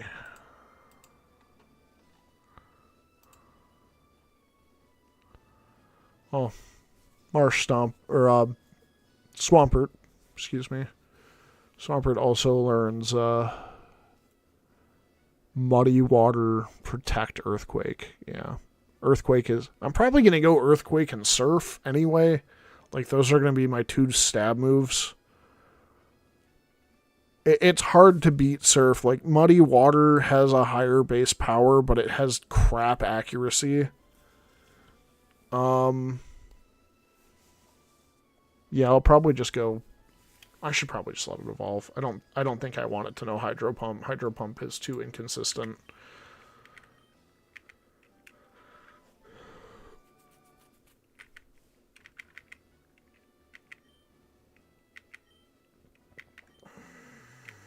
Alright. So Mudkip can evolve at its earliest convenience, just so it has better stats.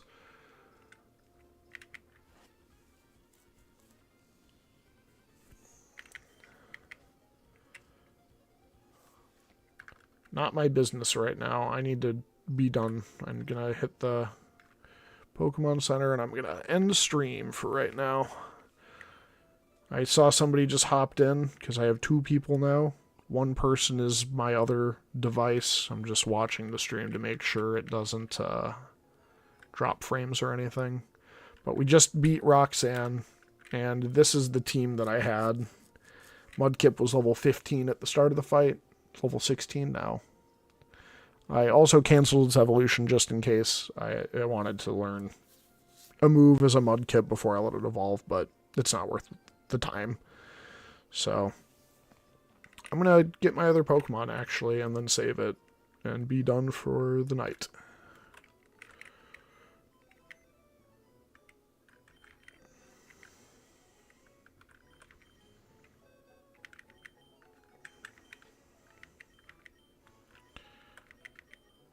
Wingull is going to be pretty important for the next gym, I think, since it's fighting. I think he also has a Poliwrath or something weird like that. Maybe I'm thinking of Chuck. That's Gen 2. Whatever. Regardless, I am saving this. 3 hours on the clock so far. No infinite bag of rare candies is making this take a long time. But, yeah, I'm going to end for now. Thanks for joining, those of you that did. And, I will probably be back tomorrow doing this again, so. Bye-bye for now.